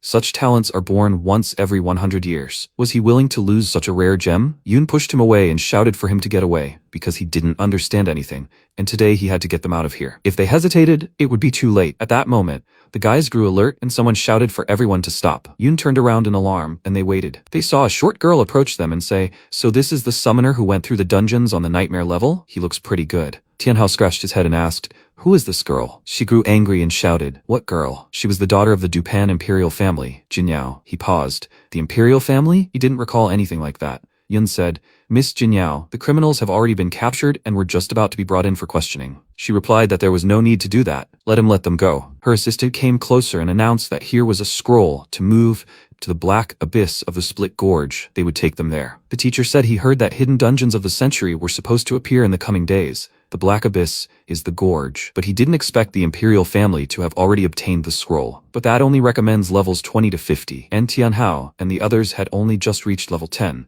and entering it was tantamount to a death sentence. She sneered at them for being commoners and said she was ordering them to join the black abyss of the Split Gorge investigation team under their family's command. The protagonist replied that he apologized but wasn't interested. Jinyao became very angry and shouted, "What did he say?" The director said that, while he didn't want to spoil the mistress's mood, they were academy students and they were obligated to escort them back. Jinyao screamed that she hated being interrupted while she was speaking. Her subordinate approached the director and asked if he hadn't expelled them. Yun replied that until the expulsion papers were finalized, they remained his students. She asked, "Director, is he planning to disobey the imperial family's orders?" Yun became angry, and Li Shui asked the protagonist what they should do. Jinyao approached him and said that he realized how many eyes were watching him now that he had passed through the black abyss on the nightmare level. He abruptly turned to face the guards lined up, leaving Qing'er and Li Shu feeling vulnerable. Qing'er screamed that she agreed, because it was either this or prison, so they'd better take the risk. Jinyao asked again, well, had he changed his mind? The teacher shouted that they couldn't go there,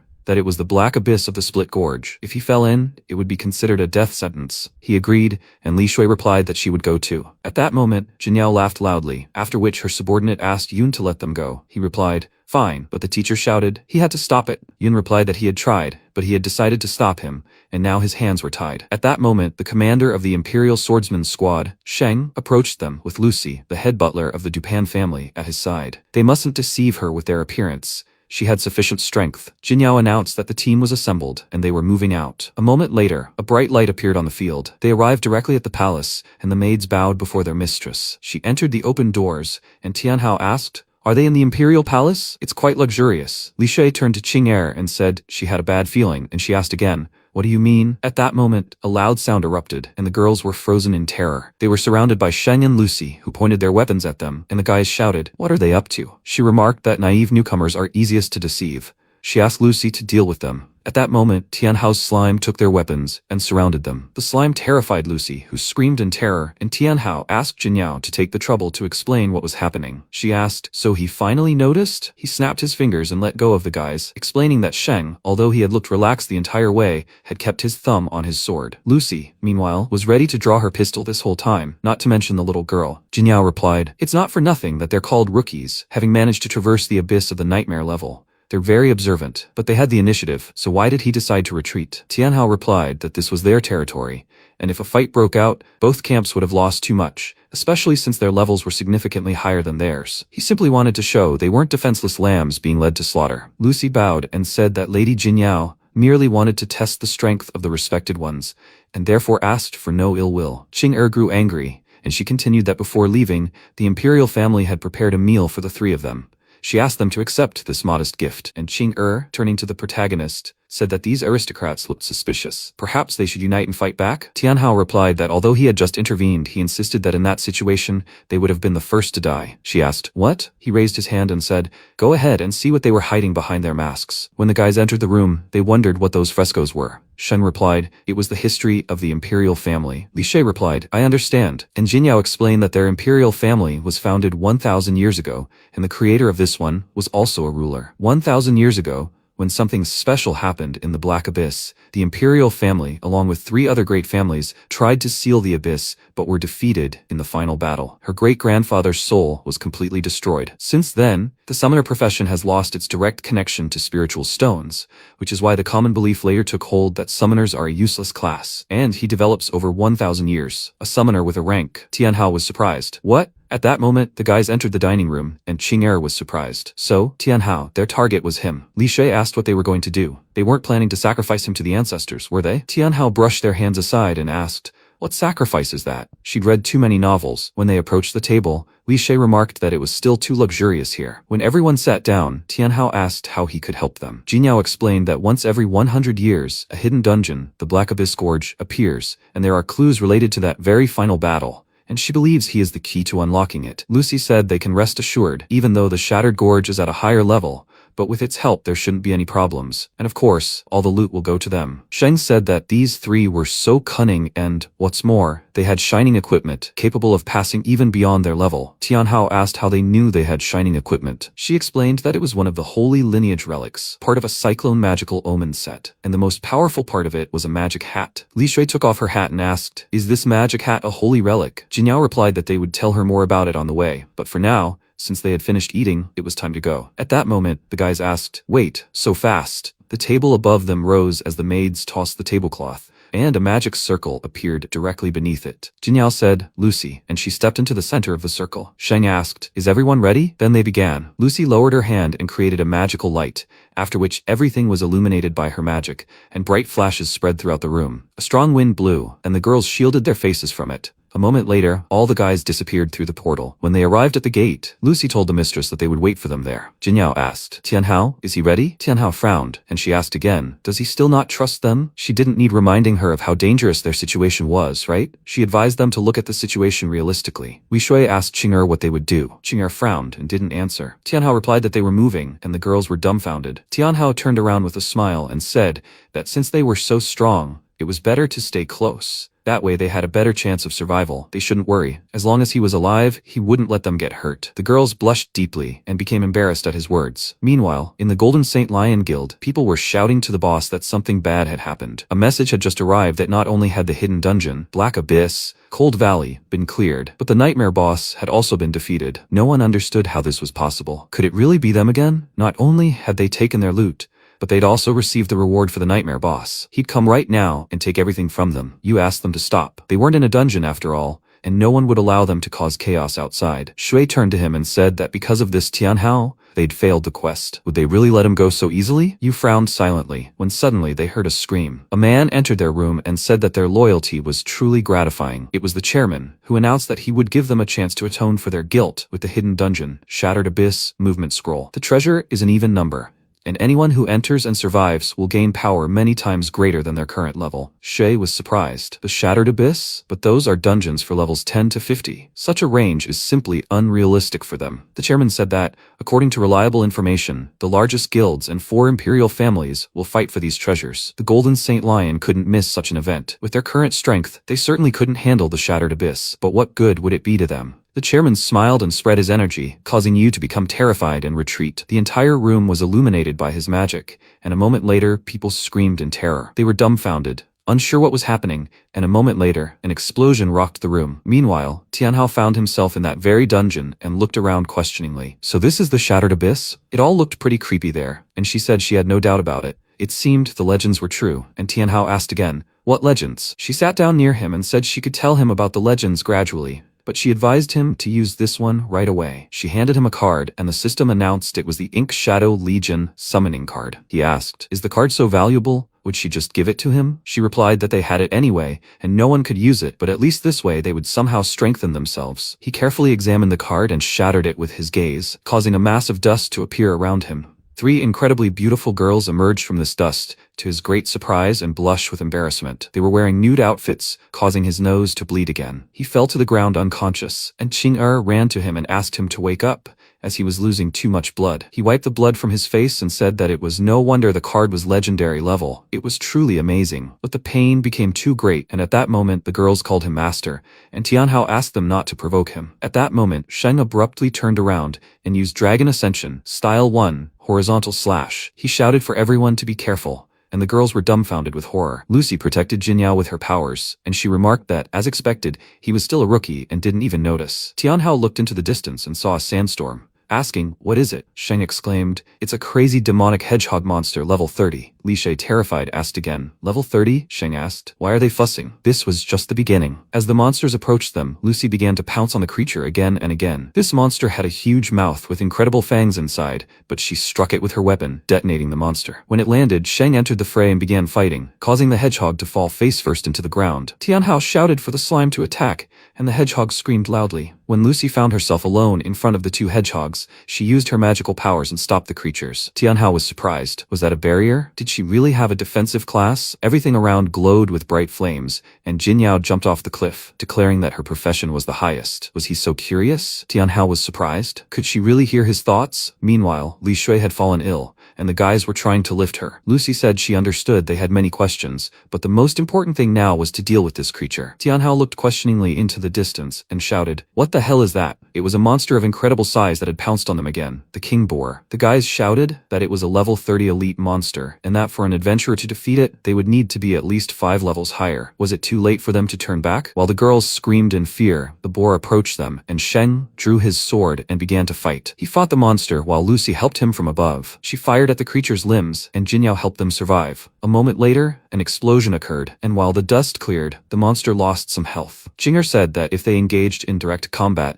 it would last at least 2 hours. Tianhao thought that this creature was so terrifying that even the royal family couldn't do anything about it. Sheng replied that it was completely invulnerable. She replied that he himself had seen that their attacks were useless, which is why they called him. Tianhao asked again, "Because of them?" Jinyao replied that to defeat armored monsters, they needed to penetrate that armor. While the boys continued fighting, Tianhao replied that he understood everything. The Shadow Army could penetrate anywhere, and only they could penetrate the boar's thorny shell and destroy it from the inside. She confirmed this was true, so Tianhao was the only one who could defeat this creature here. Lucy landed nearby and shouted that they wouldn't last long, and Jinyao explained that controlling the Shadow Army and changing forms required colossal fortitude, and even her grandfather had once been able to do only a little. Tianhao replied that he understood everything and asked the girls to stop. Qing'er immediately ignited with energy, and Tianhao rushed into battle. Tianhao's new assistants began striking the monster from all sides with incredible force, and Jinyao exclaimed, "What? He was able to strengthen the army and shadow weapons on his own?" The monster began to roar in pain and terror, losing its strength. While the men continued to attack the creature from various directions,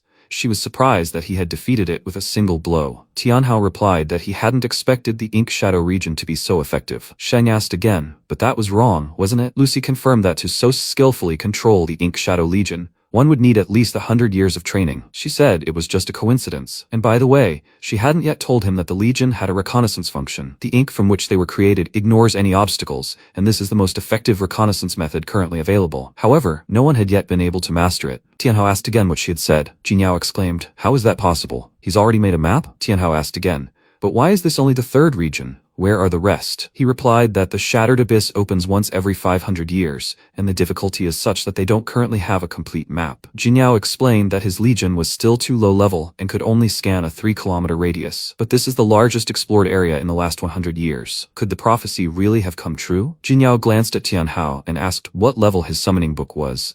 He asked, "What the hell is that?" Lucy replied that it was the same starting book that gives a boost to the Summoners Association after registering. He didn't have that? Tianhao replied, "What Summoners Association? He has a book, but an elder simply gave it to him." Sheng exclaimed, "He means he beat the Cold Valley dungeon on nightmare difficulty with only this measly book? Could he really be that genius from legend?" She replied that she just happened to have an extra one, so let him take it. Tianhao thanked her for it and asked, "How do you use it?" She asked him to channel magic into it, and he looked surprised. "So he needs to infuse mana into it?" She answered yes, and he was surprised to see something in the gemstone. At that moment, Jinyao looked at him in shock and shouted, "Master, they swear to serve you until death." Tianhao was greatly surprised by this, and the book suddenly opened and began to flip through the pages. A bright light appeared directly above him, and Tianhao realized what it was. This book contained information on all summoned creatures. He stared at it, dumbfounded, and realized it was a complete description of the slime. So this book really was capable of recording data on all his summoned creatures. Qing'er called his name, and he realized that with this thing, it was as if he had the entire form walkthrough at his fingertips. She shouted, "Master, is he all right?" He replied, "Yes, he's fine. They better stand here and tell him what kind of book this is." She replied that, frankly, she didn't know exactly how it worked. All she knew was that after the ancient sage created it, all knowledge of the summoner class disappeared after the war, and the class itself fell into decline. This book passed from hand to hand for nearly 500 years until her grandfather discovered it. It was his greatest treasure. He devoted his entire life to studying it and finally caused the stone in the center to glow with a faint light. Lucy agreed that at that time, the old king had mastered parts of this summoning book and was no longer reproduced on the continent. Jinyao explained that after the disaster, this was the only chance for summoners to greatly increase their power. It was thanks to the old king's efforts that the royal house earned respect, and before his death, he continued to search for a capable summoner to impart the knowledge. But since the neighboring kingdom had fallen apart, they sought him out and hoped he would help them. She bowed and said that if only he, the master of summoning, would agree to help. She's the daughter of the royal house, and she'll put all the power of the crown on the scales and swear to follow him to the end. Tianhao was surprised and asked, Just a minute ago they were threatening him, and now they're asking for help? She replied that he was right. She dared to offend him and was asking him to choose a suitable punishment for her. Lucy also apologized, as they'd been searching tirelessly for a successor for years, only to run into mediocrities and idiots. The royal court had given him the conditions of the resource, and in the end everything had gone wrong. Let him understand them. Jinyao asked Lucy to be quiet, and Tianhao asked again, aren't they afraid that he too is a fake? She replied that in hundreds of years, he was the only one to make the precious stones shine and dazzle them with light, and grandfather had said that whoever could achieve recognition for the book would be their king. So, has no one ever tried to touch this book before? Sheng replied that of course they tried, but most were already bound by a contract with a book. Even a very basic one. Once a book is bound by a contract, it can't be completed until the summoner advances to the next stage. She added that they tried to force the contract and only received a life-saving rebuff, and she said that they remembered the summoner associations, which is why they were able to form a direct contract. Tianhao asked again, so he wasn't lazy, but rather thoughtful. Jinyao cleared her throat and answered, no. If someone who hasn't formed a contract doesn't accept the book's owner, that person explodes and dies. Tianhao asked, so if he hadn't approached, he would have already been decorating the local landscape with his entrails. The men bowed to him again and shouted that they were asking him to choose an appropriate punishment for them. Tianhao exhaled and said that he should stop kneeling for every reason. Let them rise, and he wasn't going to punish them. The guys stood up and said they understood. After that, they addressed him as master and wondered if they might ask exactly what was written in that book. He was surprised and realized he'd almost forgotten that he now had a very caring subordinate. She could read minds, right? If he wanted to know, let her read it. First, he needed to test her abilities and see how far she could reach. Jinyao was frightened and said no. Even if he gave her 100 lives, she still wouldn't dare read his mind. He replied that since she had sworn allegiance to him, then let her read it right now. At that moment, she read his mind and fell to the ground. As she tried to come to her senses, Lucy ran up to her and screamed, Mistress! Lucy screamed in horror and shook with fear. In front of her stood a picture of the protagonist and his slime. Lucy asked, Mistress, what's wrong with you? She stared at Tianhao silently, and he asked with a smile, what did she see? She said the red demon had descended upon the human world,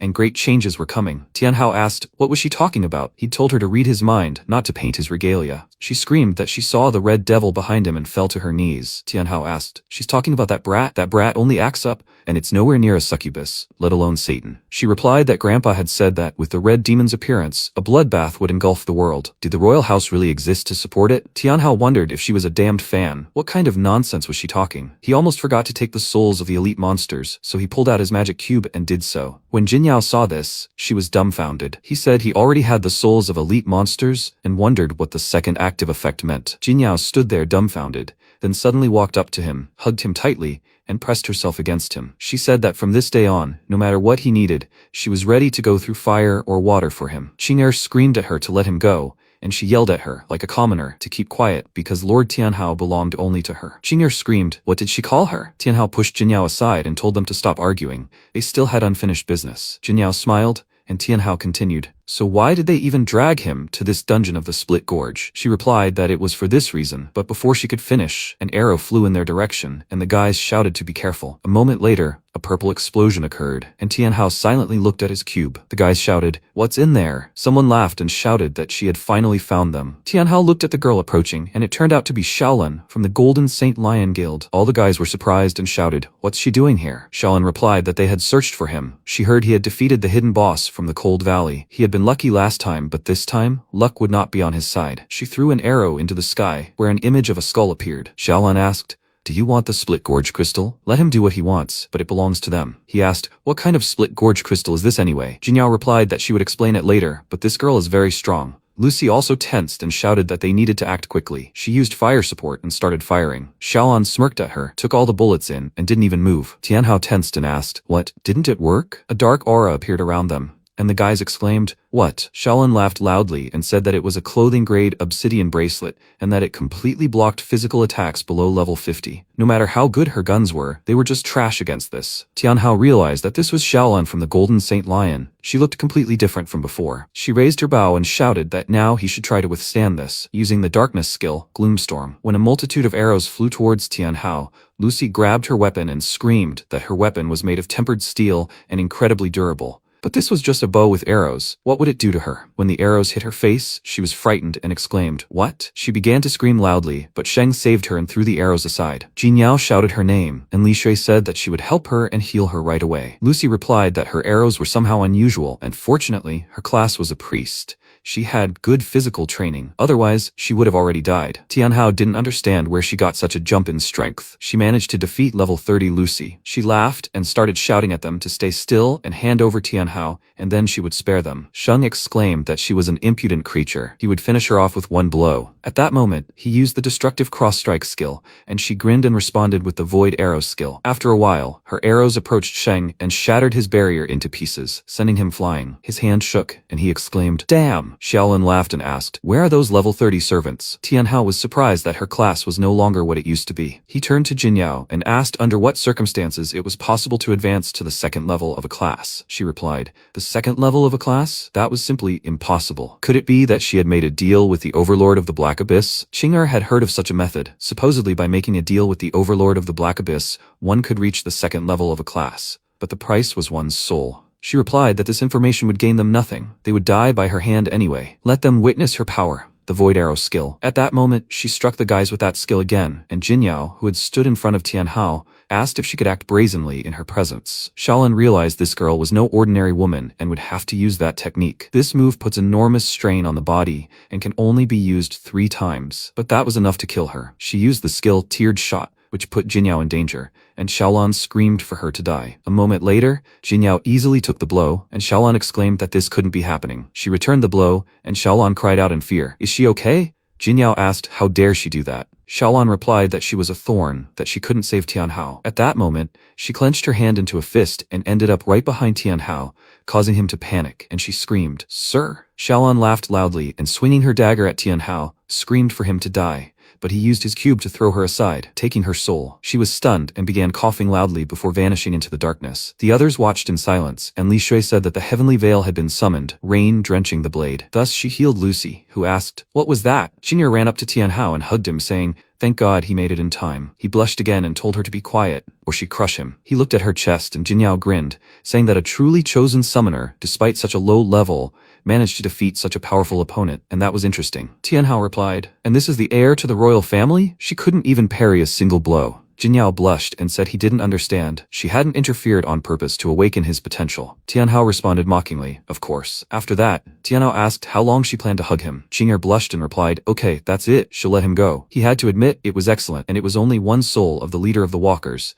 and that was already such an effect. However, this time below meant, as he thought, souls summoned from the Netherworld tablet have a cooldown. However, with such a devastating attack, a cooldown was perfectly logical. If she was already so strong, how powerful would the Boar King's soul be? Jin Yao asked what he was thinking about. He shouldn't hesitate, otherwise the spoils would be claimed by others. He asked, by the way, she mentioned something about a second-class transformation. What did that even mean? He mused that, in theory, an ordinary person's strength shouldn't grow so quickly, and Lucy confirmed that she had entered her second transformation. Otherwise, she wouldn't have been able to defeat them so easily. They should follow Jin Yao. She would tell them about the second transformation along the way. Lucy and Sheng exchanged glances and silently followed the heiress. Meanwhile, Yu, standing in the desolate snowy place, muttered, "In the name of the traveling bow, let this reveal the scorpion's instructions." A bright red magical seal appeared before him, and Lun Yi and Yu Han trembled in fear. Yu glowed with bright magical power and began to transform the slurry into something incredible. What emerged from this was a girl with a naked body hiding behind her hands. The guys were dumbfounded by what they saw.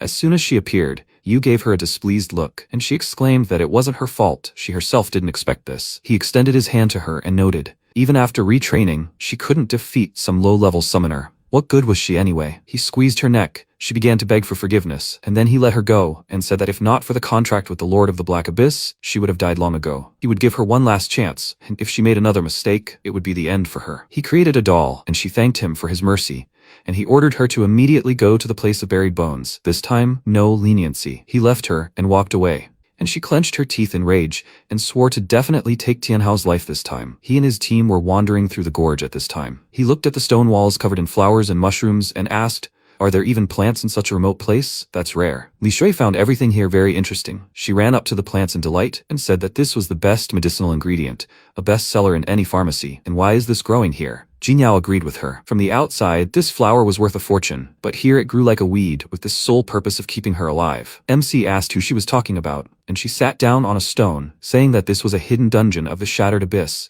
and she was their ultimate destination. The owner of the buried bones was once one of the pioneers in the fight against the Black Abyss, but she fell silent, and Tianhao asked, "What next?" She told him that it was better for them to see everything for themselves. All the spiritual violets here are infected with the filth of the abyss. They are harmful. Hearing this, Li Shay was frightened and immediately threw it out of her hands, and then Lucy handed her a handkerchief to wipe the dirt from her palms. They continued on, passing through a ravine and coming to a clearing completely covered in mushrooms.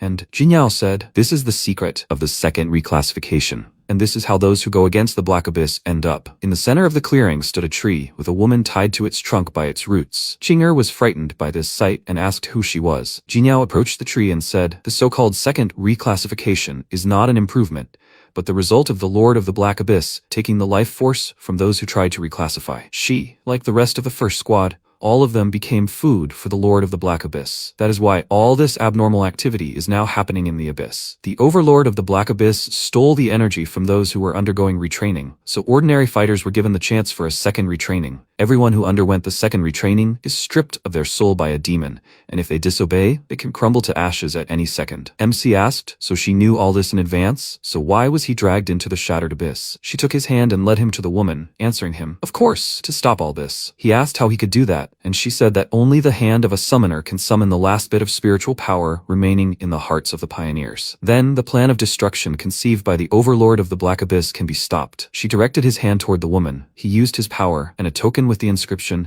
"May the Holy Light Descend," appeared in his hand. Lucy said that the first priestess of humanity, Lady Zhang Qingshui, stood before him. He looked at her with a new surprise, and Jinyao said, "As expected, the powerful spiritual gift of an S-class summoner allows one to instantly summon a spiritual stone." She never thought that her spiritual stone would be an amulet. Suddenly, Qingshui spoke. She ordered them to return it to her, and her gaze was filled with wild fury. Tianhao immediately warned everyone of the danger and told them to leave. Then all the plants came to life, and they prepared for battle. Qingshui screamed loudly, trying to break free from the bonds. Energy began to gradually accumulate near her hands. She was about to hit them with it, but just before the shot, they put up a protective barrier and were merely thrown aside. They hit the rocks, and MC asked Jinyao what was going on. She took his hands and told him not to interfere and quickly transfer his spiritual power to her, and he, confused and at a loss, asked how exactly he should transfer it. She told him to just replenish his mana, but he didn't understand anything, and while they were lingering there, Qingshui began preparing to attack again. Then Shen ran forward. He slightly drew his sword, prepared himself, and then swung the blade just as the shot was about to fire, holding a huge energy ball in front of him. He called out to Qingshui and told her that he couldn't hold out much longer. He needed to be faster. There was no other way. Then Jinyao nervously looked at Tianhao and kissed him on the lips, and he thought in shock, did the lips of a beautiful girl just touch his? They tasted so sweet. Due to the overabundance of emotions, his nose started bleeding, and then they both began to emit a glow. That's how the mana was transferred. Li Shui blushed. She told Qing'er to look at them, and she indignantly called out to him, asking what he was even doing there. After that, Jinyao pushed him away and noted with puzzlement that the games were over. Her gaze was murderous. She stood up and extended her hand towards the energy ball and began to hold it, allowing Shen to finally rest. Everyone was amazed by her strength, as was Tianhao. Did she really just absorb his spiritual power? Qingshui prepared to attack again. Jinyao told her that there was no place for people like her in the new world and dispelled her magic, then clenched her fists, trying to clench her as well. Light began to emanate from the girl. She clenched her fists even harder, and Qingshui arched and screamed, trying to recover from the pain. After that, Jinyao turned to Tianhao with a smile and said that she didn't expect his spiritual power to be so powerful. Suddenly, Lucy pointed to a tree and told everyone to quickly look there. All the flowers in the clearing broke and flew toward the tree. Jinyao clenched her fists tighter and told Qingshui to stop resisting. She screamed back and a shockwave swept across the clearing, knocking the girl back. MC ordered the slime to quickly protect her. She deftly caught her and laid her on the ground, but she refused help, saying she could handle it herself. Tianhao ran up to her and said she had already helped him more than she should have. Asking her to fight for him would be wrong. He turned to Qingshui and said that the creatures of the old era must eventually fall at the hands of those who belong to the new. He summoned a unicorn and told the girl to attack. Qingshui looked up at him in surprise, then screamed loudly, creating new balls of energy, and MC asked Qing'er for help. After that, Qingshui attacked him. He was already preparing to strike, but suddenly a white bear, Qing'er, jumped out in front of him and blocked the attack, which shocked Tianhao. Li Shui asked if this was the same protective spirit Cyclone from the hat. She told Tianhao that his partner was really very strong, Meanwhile, Chinger growled menacingly and tore the ball of energy into pieces, which burned her hands, after which she returned to her normal form and told Tianhao to act while the defense was down. He immediately gave the slime a command. She rushed to attack and spat slime at Qinshui. Meanwhile, MC, riding a unicorn, rose to the top of the tree, used the cube,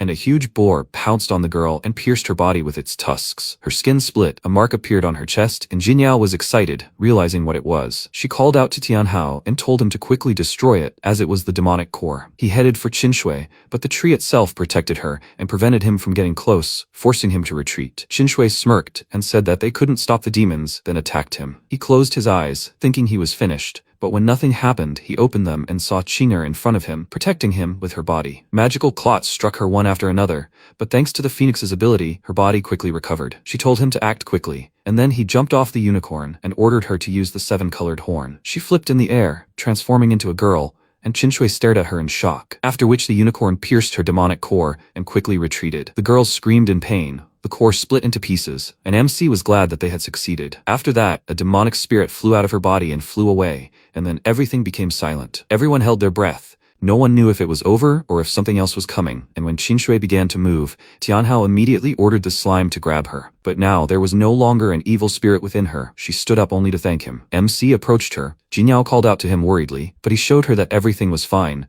Then Qinshui reached out to his face and said, "He has finally arrived." She stroked his cheek, then suddenly kissed him, shocking him and everyone else. A bright light illuminated the two of them, after which Qinshui retreated and said that this world needed a savior, and it was he, so she gave him the last bit of her energy. Her body began to slowly dissipate, and she told him one last time to go to the forest of the Black Abyss to find the answers he was looking for, and then crumbled to dust along with the tree, leaving behind only a small pearl. He touched it, after which he felt a surge of strength and checked the status window. It turned out that his level had immediately increased by 10. Even the number of summoned creatures had increased to 4. The slime hugged him, and he asked if she wanted to perform a sacrifice for the sake of evolution. She nodded vigorously, after which he used a skill and a magic circle appeared under his feet. Jinyao and the others had never seen anything like this before, so they were a little nervous. Then the slime rose into the air and was illuminated by a bright glow, and when the evolution was complete, it became more human-like. He called out to her in surprise. Then she threw herself into his arms and her things touched his face, causing him to become embarrassed and get a nosebleed. The slime was confused, not understanding what had happened to it, then ran to the unicorn and began hugging her. He shook his head and noted that other summoners had such cool and pompous creatures, while for some reason he only had half-naked girls. Suddenly, Li Shay called out to him, saying that Qinger was really unwell. He immediately ran to them, where she was lying unconscious. Li Shui asked, had he forgotten? There are always side effects after transforming into a phoenix using an immortal bird's feather. Jinyao approached them and said it looked pretty serious, but the imperial family had royal healers. Suddenly, arrows flew at them out of nowhere, one of them piercing Li Shay's chest. Tianhao called out to her in fear, and then Xiaolan appeared and asked with a smirk, did they really think she could be killed? MC was shocked. Everyone thought she was dead, but it turned out it wasn't that simple. Shen felt movement behind him. He immediately turned around and swung his blade, trying to smash the shadow, but his weapon simply broke. Then Assassin appeared, telling Tianhao that she had finally gotten to him. He had caused them so much trouble. Meanwhile, Li Shui was terrified. An arrow had struck her right in the center of her chest. Cyclone tried to pull the arrow out, but she was so scared that she burst into tears and, as she parted, told Tianhao that it had been an honor to fight by his side. After that, she lost consciousness, and Lucy asked someone to cover her while she healed her. And then, Sheng told the girl that he would be her opponent. She gave him a displeased look and called him a bug, telling him to get out of the way. She was not interested in him. Her target was Tianhao. Jinyao immediately stood up for him and told him to run as far away as possible. The teleportation array would activate in an hour. He was their last hope. But Tianhao had no intention of hiding. He clicked his tongue in displeasure and said in a rage, anyone who dared to raise a hand against his comrades deserved only death. Jinyao excitedly said that he had the Qinshui spiritual stone with him now. If he didn't leave, there would be no other chance. He smirked and said that that was even good. He was just about to test his current strength on them. Xiaolan told them to stop acting like they were something special. Last time, she spared him out of respect. But did he really think she couldn't defeat him? She drew back the bowstring and told him to taste her new skill, the Dark Lightning Arrow, which she had acquired after reincarnation. After she fired, Tianhao threw Jinyao away, and Xiaolan exclaimed that this attack was much more powerful than the previous one, and that she would now see how he would defend himself. But he didn't even have to do anything. The slime protected him. She grabbed the arrow and devoured it. Not only did Xiaolan have a new skill, MC did too, element absorption. Having absorbed the arrow, the slime became stronger, and Tianhao in a rage told the enemy himself that he would not forgive her. At his command, the slime used dissolving area. The entire floor was immediately filled with slime, and Xiaolan recoiled in fear, asking what it was. Assassin realized it was dangerous and best avoided, so she rose into the air, and the slime completely captured Xiaolan, who began to struggle, trying to escape. Assassin stabbed one dagger into the ground and stood on it, after which MC clenched his fist and began digesting. The slime immediately began to burn Xiaolan. In a panic, she called out to Murong Shui, begging her to save her, and then her body completely dissolved to the bones. Assassin called her trash, and the slime sighed with a smile and said that it was very tasty. She was surprised to see such a powerful area attack. He's only level 21. Why does he know such a move? Assassin then moved to a safe zone, pulled her dagger towards herself, and said that he really had strength, but he could not escape his fate. After that, she connected her daggers, feathers began to swirl around her, and then she completely grew wings. She told Tianhao that anyone who dared to oppose her must die. He became slightly nervous and ordered the slime to continue using the dissolving area, but Assassin was already prepared for this and slashed the ground with her dagger, opening the gates of hell. A huge crack appeared. All the slime was sucked in at once, and the slime almost fell, but the unicorn caught it in time, and MC rushed towards them worriedly. The slime was exhausted. She asked her master for forgiveness, and the unicorn asked if she could try something. He remained silent, and she was scared of his reaction. Meanwhile, Assassin laughed and said that she had wanted to limit herself to Tianhao, but plans changed. Now she aimed at Sheng. She created an energy ball and wished him death, and he remarked, "A blade can cut steel, but it can also cut a soul." After that, she shot at him, which surprised him, and then immediately drew his sword in anger and told her not to ignore him. He used the heart blade technique, a swift whirlwind slash, getting rid of the energy ball, and she noticed that he was stronger than he looked. But was he seriously using this technique? And then she realized that he was not so simple. It was his supreme art technique of the heart blade, an illusory swift slash. After that, he disappeared from the spot, and a second later he was right in front of her and was about to strike, but she grabbed him by the neck and told him to get out of her way. An energy discharge passed through her hand to his neck, blood spurted from his mouth, and then she threw him aside and said that the game was over, it was time to kill him. But since she was distracted by him,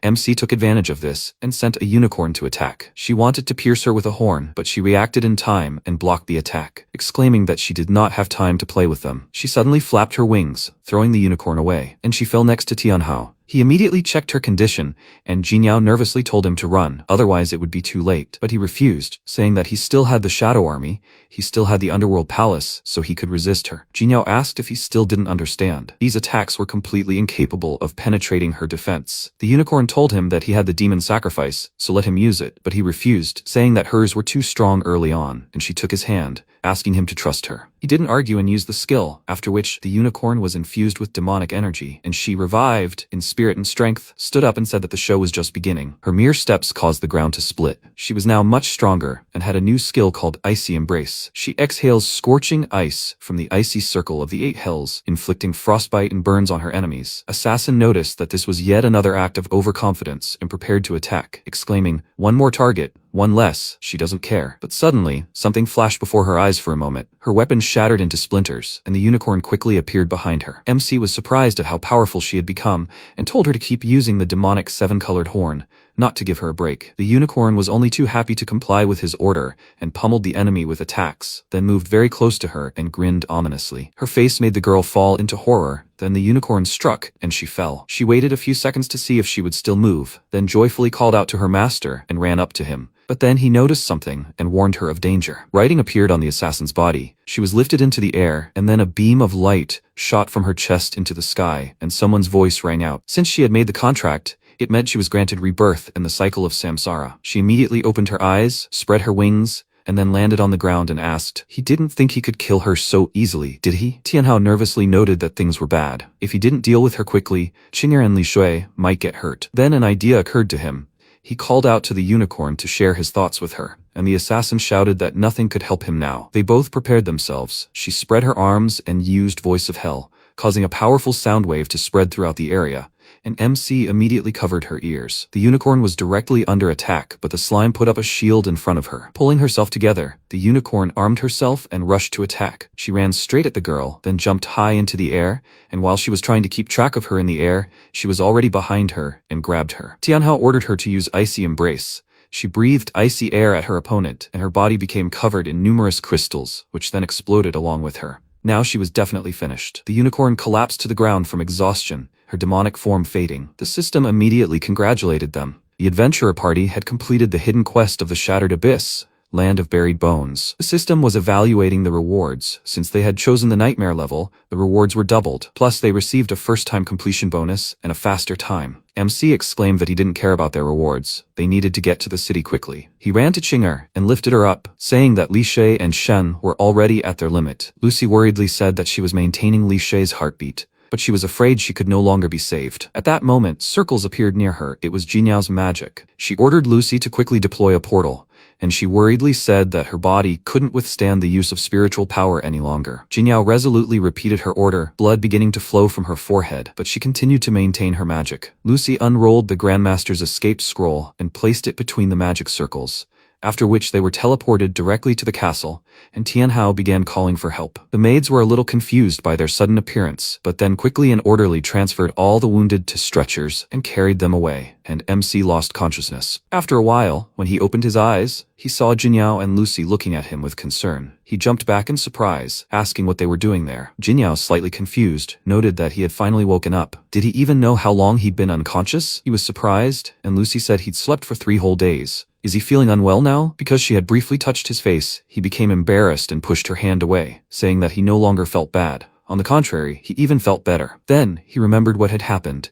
grabbed Jinyao by the shoulders and worriedly asked if his companions were okay. She looked down in disappointment and asked with a hint of embarrassment, "So that means he wasn't worried about her at all?" He scratched the back of his head with an awkward smile and noticed that her face was flushed and her skin was smooth as silk. So it was immediately obvious that she was fine. She indignantly slapped his hand, telling him not to touch it. The Imperial Household's medical department is one of the best in the world, and Qinger and the others were of course fine. After that, they went to visit them. Qinger was lying in a special capsule, half filled with liquid, and was recovering. Seeing her in only her underwear, Tianhao, as usual, could not contain his emotions. Pulling himself together, he asked calmly, "What about Sheng?" Jinyao told him he was off on another quest and wouldn't be back until tomorrow. He was surprised to note, as expected of a professional, he was a true workaholic. The girl said he hadn't looked at the reward for completing the quest yet. It should be the biggest one among them. If she hadn't told him, he would have forgotten about it forever and decided to see what he'd gotten. What he saw in the system window amazed him. Qinger asked what he'd gotten to give him such a reaction, and he told her it was the Infernal Codex. A book fell into his hand. Exclusive, radiant quality summoner equipment. Suddenly, the book flew out of his hands and rose into the air. Qinger was surprised, and then a cube flew out of his inventory and affected the book. Now this item was called something else, the Netherworld Chest, legendary quality equipment. In addition to the stat boost, this weapon has a hidden property. First active effect. After defeating any enemy, you can seal their soul and use it by summoning them in battle. Second active effect. Every 5 souls can be invested in any summoned creature, imbuing it with the soul of the fallen. The third active effect is unlocked at level 10. And the passive effect is only unlocked at level 20. Hidden property. All summoned souls enter battle in demon form. The Underworld Casket is an artifact from the Dark Lands designed to imprison sinful souls. MC was very surprised and thought, deionized form? Then wouldn't the leader of the Walkers and the king of the Boars become even stronger? After that, the cube returned to his hands. The book opened before him to a page depicting the full set of the hidden Lucifer's Sorrow set and how many items he had already collected for it. Suddenly, the book slammed shut, and he became agitated and asked, "This thing doesn't even have instructions for use." Tianhao opened the book and started shouting, "Were there really that many spells in the first book of Revelation?" The evil spirit technique permanently consumed 5 units of spiritual power, which ensnared the evil spirit from hell. The holy water bomb permanently consumed 3 units of spiritual power and combined the supreme spring water in his backpack with the enchanted glass bottle, creating a holy water bomb that instantly destroyed most of the evil spirits from hell. He closed the book and declared that the first book of Revelation alone had 26 spells. But damn, he's a badass now, isn't he? Jinyao turned to him and told him to carefully look at the cost of these spells. They would permanently consume his spiritual power. He asked, "Forever?" Jinyao asked, "Does he even understand what a decrease in spiritual power means?" He asked, "What does that mean?" Jinyao explained that the average person's spiritual power ranges from about 100 to 200, and as a summoner, he already reaches 300 in the initial stages. But once spiritual power drops below about 50, a person goes mad and is forever locked up in a psychiatric facility. He exclaimed, "Damn it, will he become an immortal psychotic machine under the influence of an unknown factor?" Spiritual power that drops below 50 never recovers, and if it drops below 10, he might experience a black abyss summoning. He asked again, "So what is a Black Abyss summoning? Jinyao replied that the Imperial House doesn't specialize in the study of dark arts, so he'll have to ask someone else. But she's never seen equipment that permanently drains the wearer's personal stats, so she personally advises permanently sealing this item. He didn't think it was that dangerous, and Jinyao agreed to go prepare for the next Black Abyss dungeon. Incidentally, his vice principal had urgently called him back to school yesterday, so if he had time, he shouldn't forget to stop by. He asked again why he was calling him. While they were talking, Qing'er opened her eyes and saw Tian Hao standing in front of her. He turned around and looked in horror as an explosion erupted in the room. Qing'er ran out to him, covered in water, screaming for him to help her quickly. She fell right on top of him, her chest in his face, and he said, "No, wait. How did she manage to destroy the medical ward, and how was he supposed to help her anyway?" She sat on him, revealing herself in silent, then approached his face in embarrassment, and he blushed deeply. She whispered in his ear, "Hurry up and help her find her clothes, you freak." After a while, they sat down in the living room on armchairs facing each other. Li Shay said she knew he'd be able to lead them out of there. Incidentally, she'd also received epic equipment. Tianhao scratched his head and said with a smile that it was all thanks to everyone's efforts. He asked Qing'er what she'd received. She replied that it was just a one-time potion, nothing special. He asked again, "A one-time potion? And what effect does it have?" Suddenly, someone entered their room and shouted that he'd heard about them. It was Elder Fan, who had entered the room with Jinyao. Tianhao shook his hand and asked if he was their vice principal. He replied yes, indeed. They were promising young men. Less than half a month after graduation, they'd already crossed the black abyss of the Split Gorge, and it was simply innate talent. He turned to Qing'er and said that she was one of the best students in their school. How was she doing with Tianhao now? She blushed and replied, "Oh, what's he saying? Nothing like that happened between him and Tianhao." He laughed loudly, and Tianhao asked if he was looking for them for some reason. Fan replied that he expected not only to pass the Split Gorge, but also to obtain the first squad's relic. Lady Jinyao had already told him all about this. Tianhao noticed her, then scratched his head in bewilderment and said it was just a coincidence and nothing special. The elder replied that it was no coincidence at all. As a vice principal, he generally shouldn't allow his students to take risks, but this time, it was different. He'd probably already heard the story of the first squad, and the military had contacted him in real life. They gave him this. Fan handed him a special map and explained that the secret of the Black Abyss was hidden in this high-quality copy of the Hell Map. He asked again, "A high-quality copy?" Fan reported that the diary had long since been taken by people from Hell. He saw that many areas in the center of the picture were intentionally blurred. Tianhao confirmed this was true, but what kind of map was this anyway? He replied, "Look at the very top. On the surface is a universal level 50 dungeon, the Black Forest." Tianhao looked at this in surprise, and the elder explained that the government had spent hundreds of years but still hadn't been able to find a way to reach the second circle of the Black Abyss in the Black Forest.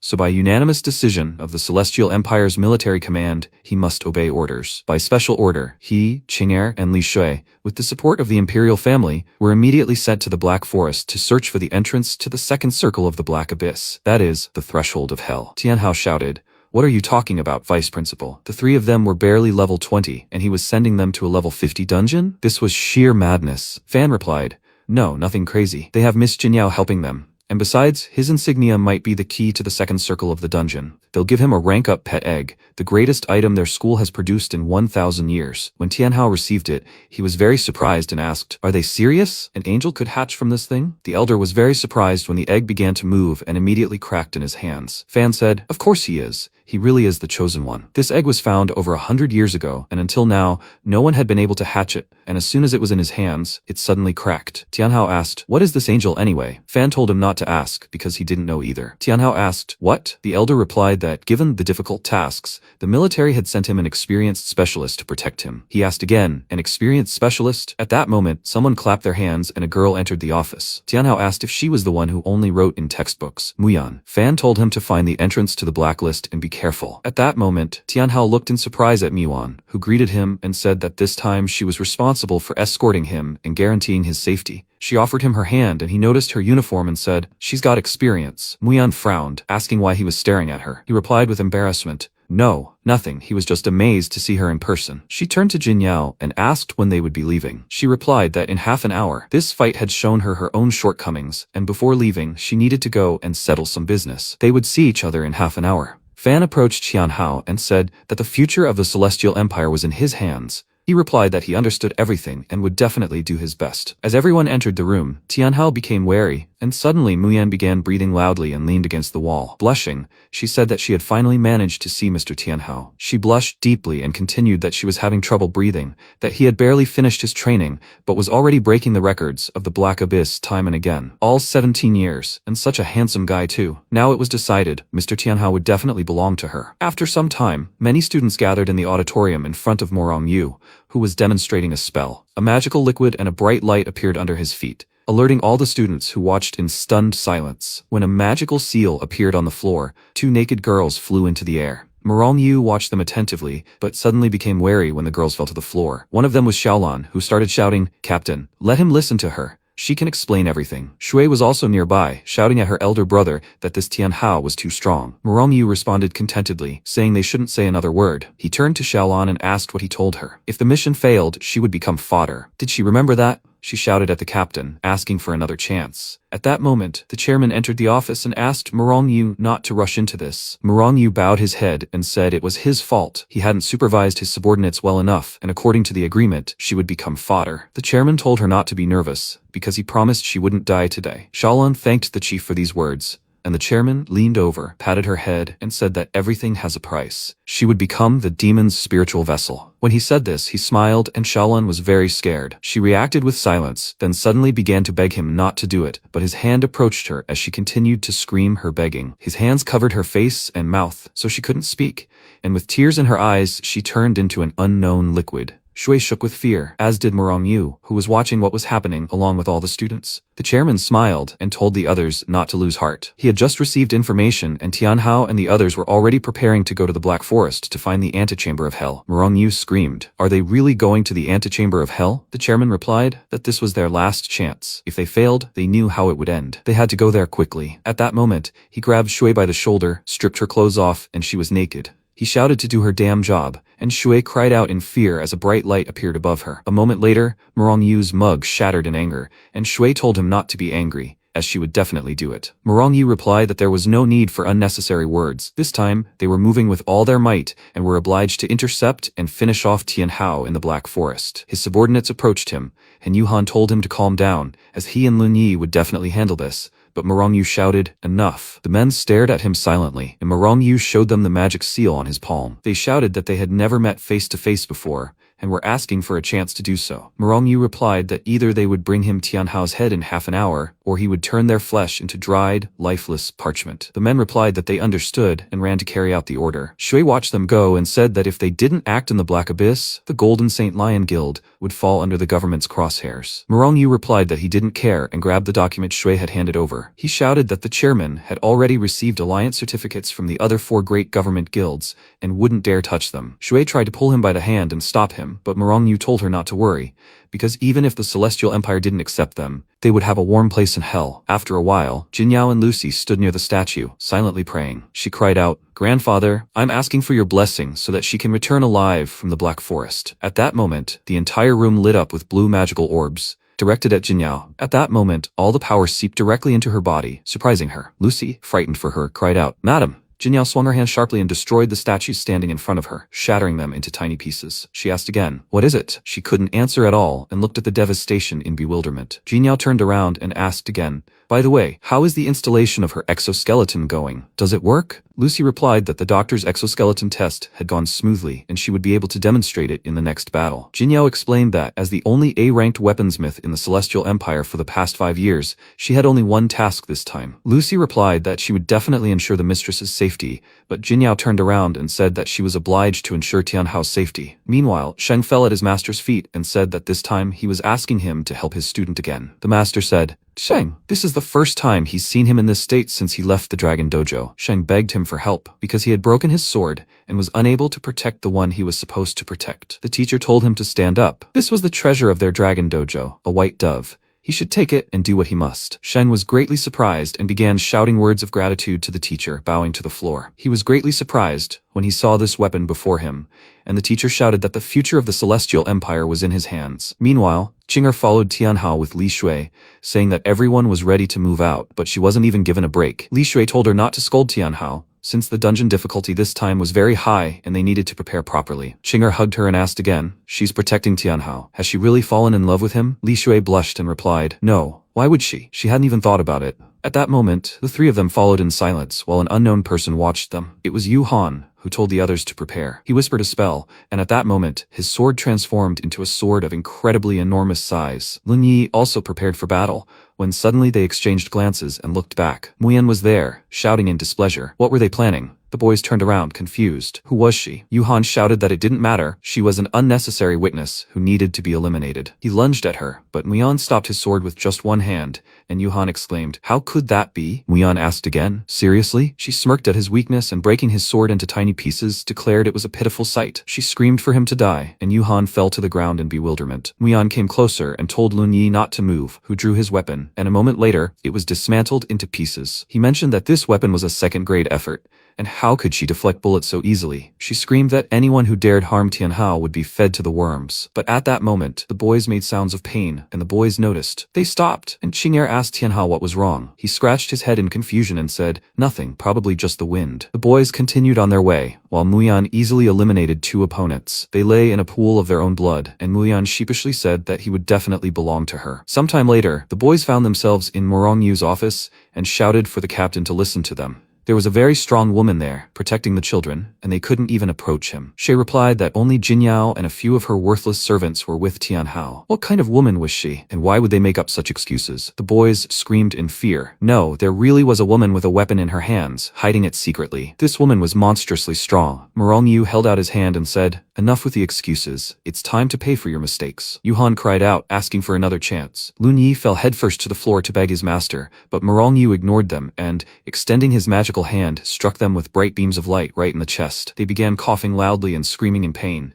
after which Shui asked her brother if what they said about that woman was true. He replied that it was Muyan, one of the 21 guardians of the Celestial Empire. When Shui heard this, she was terrified, and Morong Yu said that it seemed the government had also stirred, but he didn't care. She must gather all the people of the Golden Holy Lion outside, because he was calling a general meeting. Tianhao, does he really think he's safe with Muyan? He'll get to him anyway. After some time, the guys entered the hall and Tianhao said, "Attention, the portal will open soon." Sheng approached him and asked what had happened. Tianhao explained, "His blade," but before he could finish, Muyan began to think, "A white dove katana? How interesting that the Dragon Dojo even gave up its greatest treasure for this mission." Tianhao examined the weapon and realized how beautiful it was. He turned to Jinyao and said that the same applied to her. She called him an idiot and asked him not to talk such nonsense. After which, Tianhao said that her spiritual power was growing very quickly, and that he was even starting to feel pressure around her. She chuckled and said that if he looked at her again, she would return his gaze. Tianhao replied yes. She was absolutely furious, so he asked her to try to dig it out. Muyan, watching this, thought it was a family prayer, a blessing from the imperial house, Dupan, and she didn't think Jinyao would even use such a thing. But Master Tianhao would still belong to her. When the portal was ready to teleport,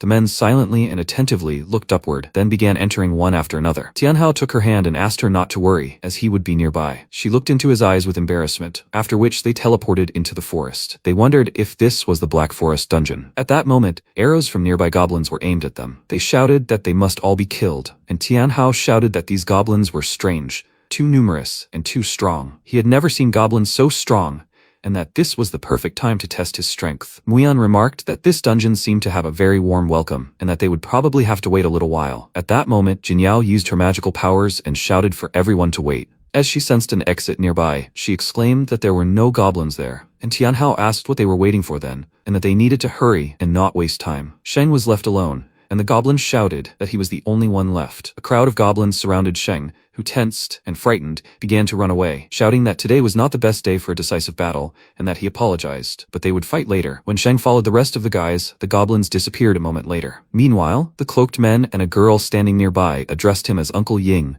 and said that his people were getting stronger, and that he had even managed to deceive the dragon fighter, Muyan, and Jinyao. He replied that everyone had their own skills, and even the leader couldn't always see through his illusions. They had entered the Black Forest in this fog and did not have a guide stone, but therefore they would inevitably be separated, and everything from now on was up to her. She replied, "Fine, let him leave it to her." Kate laughed at the idea of forcing them to turn against each other. After a while, Tianhao approached a dark corner of the forest and asked, "The fog is too thick here. Does anyone know how to dispel it?" When he turned around, he shouted the names of all his guys, but no one answered, so he asked again, "Where are they?" Sheng was also lost and didn't understand what was happening. He only needed a second of distraction and he no longer saw the others. Is anyone here? When he shouted this, he suddenly noticed a person behind him. He turned around sharply and it turned out to be Li Shui, who asked, Sheng, is that him? Thank God he was nearby. She was all wounded and battered, and Sheng screamed in fear. What's wrong with her? He hugged her and asked what happened and who hurt her. She tried to hold on to him, after which she asked again, what do you think? He was scared and realized that it wasn't her and the girls screamed for him to die. She plunged the knife into his stomach, after which Sheng began to fall, when he suddenly stepped back and used his magical powers. He screamed, what's going on? He then lost blood and fell to the ground unconscious, where he lay for a while. Meanwhile, Tianhao was shouting, guys, can they hear me? Muyan approached him, asking him to save her. He turned around in confusion and asked if she was injured. She replied that there was a very dangerous creature here and approached him closer. Tianhao turned to her and said that men and women should not touch so closely, that he was a decent person and could not hug her. She clutched her head and cried out, then asked, what is his hand doing then? She exclaimed in embarrassment, and Tianhao shouted at her not to think that she could deceive him simply by pretending to be Mrs. Muyan. The protagonist shouted for the slime to use highly corrosive slime, and at that moment the slime was aimed at the girl, who exclaimed, what? When the slime threw the girl aside, she began to scream. How did he uncover her? After all, he and Muyan had only recently met. Tianhao replied that it was very simple because they were different sizes, and that Mrs. Muyan had larger breasts. She screamed that she didn't expect to be uncovered by some little pervert. Next time,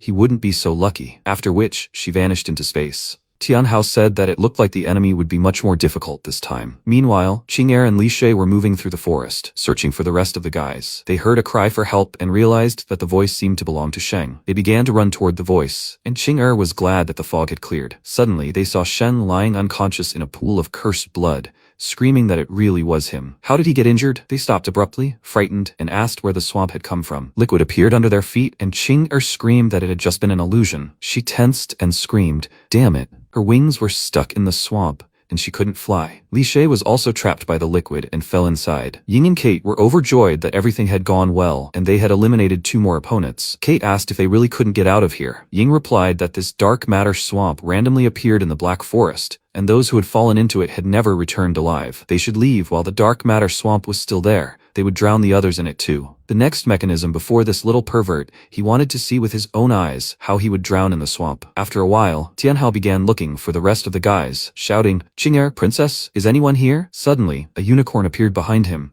and Tianhao asked her to help and shout with him. The slime replied, the Black Forest is so vast, and the fog is so thick, even if they shout, no one will hear them, right? Tianhao answered accurately, if they can't hear, maybe they'll at least see it? Ying said he felt Tianhao right ahead. At that moment, a bright pillar of light appeared in front of them, and Ying and Kate were beaten. She asked, have they really been discovered? Ying exclaimed that his thick fog spell could protect against detection below level 50. He was only a level 20 summoner, so there's no way he could detect them. He clutched his head in bewilderment while Tianhao shouted, okay, from this angle, they still need to fire 1 shot, and he hopes Qing'er and the others will see it. The unicorn continued to use her powers, and the slime asked, Master, will this really work? They won't accidentally hit his sister and the others? He answered definitely. He had overlooked that. The unicorn should shoot into the sky. When she did, everything went as they wanted. Ying, taking off on a huge bird, said that he didn't know how Tianhao had detected them, but it was better to be careful, so they would approach from above. Kate replied that Ying was still the most cautious. Suddenly, a bright light appeared right next to them, which scared them greatly, and a beam of light pierced their bird. They began to fall downwards, and Tianhao didn't understand. Could there really be a sound coming from the other side? They should go and check it out. Kate said it was that damn fog spell, and he says they can't be detected. Then why has he already hit them twice? Does he really mean to say it's just a coincidence? Ying replied, no way. How did he even detect them? He looked at his magic stone, and Morong Yu asked, Uncle Ying, succubus,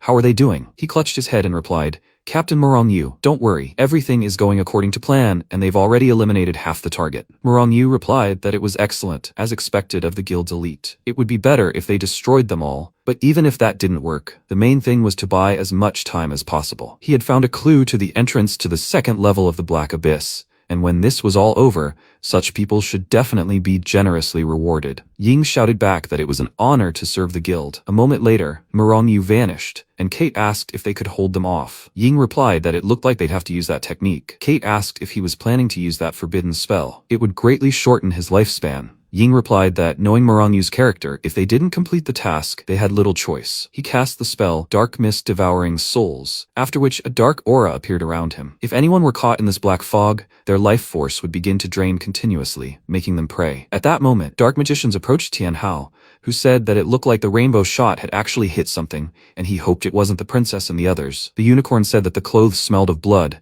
and that she could smell black magic. He asked again, black magic? Could these really be Morongyu's people? The slime replied, no, something's wrong. The fog around us is getting thicker, and there's powerful dark magic here. All the guys tensed up, and the slime screamed in pain as the fog was sucking out its life force. This was very strong black magic, and Tian Hao shouted at the slime to stick to the unicorn and use rainbow barrier. He tried to help everyone, and a moment later, the dark magic disappeared, and the unicorn said that they had managed to endure it after all. But at that moment, Ying suddenly began to scream. Could they withstand his dark, soul-devouring fog? Now they would see how long their barrier would last. The barrier was quite powerful and strong, but a moment later, all the dark forces were aimed at destroying it. The unicorn fought as best she could, screaming that she couldn't hold out much longer. Tian Hao asked, damn it, is there really nothing left to do but wait for death? If only they could already know where they were. The slime replied that it could sense their location. They were not far from them in that direction. Very strong and dark magic was emanating from them. Tian Hao shouted that she was doing well. Since they had found them,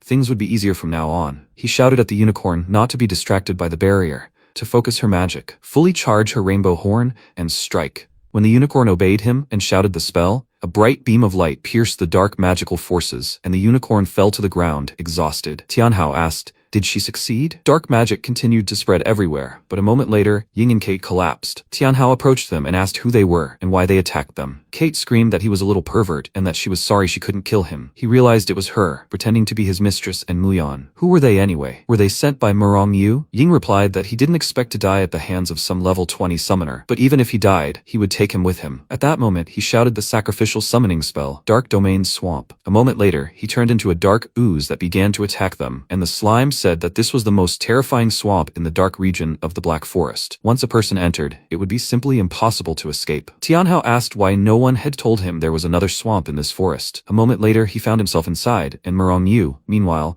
was prepared for what was happening. He looked at the paper map and said that everything was here, and here was the entrance to the second level of the Black Abyss. He grabbed his sword and smashed the tree, then laughed and shouted that he had found the entrance. This time, victory would be his. He was confident in his strength, and at that moment, the tree began to emit magical sparks. Morongyu ordered his subordinate to go forward and check what was inside. When she came closer and entered, everyone around was greatly surprised. She said that this is the second level of the Black Abyss. It looks almost the same as from the outside. Even the tree is the same. Is there a leader and brothers here too? Everything is true, just like on the outside. The guys exclaimed, what do you mean? Outside and inside. She just came back. The leader told her to scout the way. Why did she come back? She replied that she wasn't trying to dodge, and Morongyu asked again, did she notice anything? She replied that she didn't know, that she had entered the vortex, and when she emerged, she found herself here. Morongyu asked again, so the problem is with the entrance? He hit the entrance with a bright beam of light, cutting it in two and shouted, what is this? This isn't the exit at all. He continued to struggle, then picked up the map and said that this is exactly the place marked here. His subordinates asked, leader, what should they do now? He shouted that since the photos were marked here on the map, that meant even if he had to dig up everything to the ground, he would still find it. He tried to cut the tree into small pieces, but at that moment, a huge bear appeared next to him. The guy sitting on the branch asked, what was all this about? It wasn't easy for a tree to grow to this size. Could he show a little mercy? Morongyu asked who was there. It was a man who replied that he didn't know where he got the map.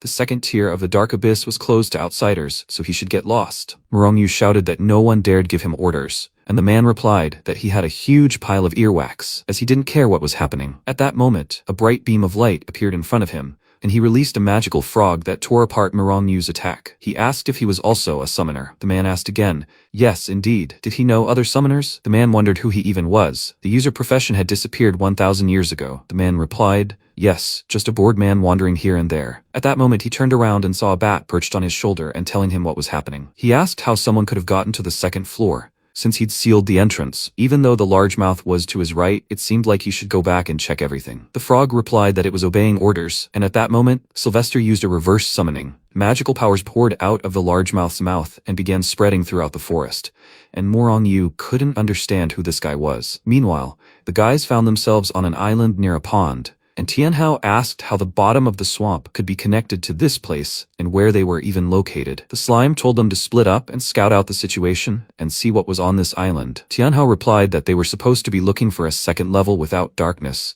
So how did they end up in such a place? The slime sensed someone's incredible power nearby, and the unicorn replied that she felt it too. Tianhao looked around in fear, asking where it was. He couldn't see anything. At that moment, loud sounds erupted on the island, and Tianhao asked what was happening. An earthquake? He looked and realized it was the user, the owner, returning. But who? Could it really be him? His master? Who was he? At that moment, the earthquake struck again, and strong waves appeared in the ocean. Something unknown began to crawl out of the water, a huge, terrifying animal. The entire island was actually floating on the back of a giant whale, and no one understood how a whale could be so enormous. Tianhao looked at the system, which reported that it was a whale cutting through the waves. He asked, "Seriously? Not the level? Nothing else? It's not showing up. What kind of ancient divine beast is this?" At that moment, the whale itself addressed Tianhao as its owner. Didn't it remember him? It was him, the little whale. Tianhao thought, little whale? Was he given that name as a joke? Let him listen. She was probably mistaken. He's just an ordinary summoner. How can he be its master? The whale screamed. That's right, its master can't be ordinary. But there was no mistake. His converter aura was exactly the same as his previous master's, and he promised he would definitely return. He really wasn't mistaken. And the whale continued shouting that if he wasn't its master, then he was an intruder and must be destroyed. At that moment, he suddenly began to stir. Tianhao screamed that he was its master. The whale exclaimed that he'd known it was him, the master. The slime asked, and he just admitted it? Tianhao asked again, did he have a choice? If they were mistaken for intruders, it would be the end of them. He turned to the little whale and said he hadn't been here in a long time.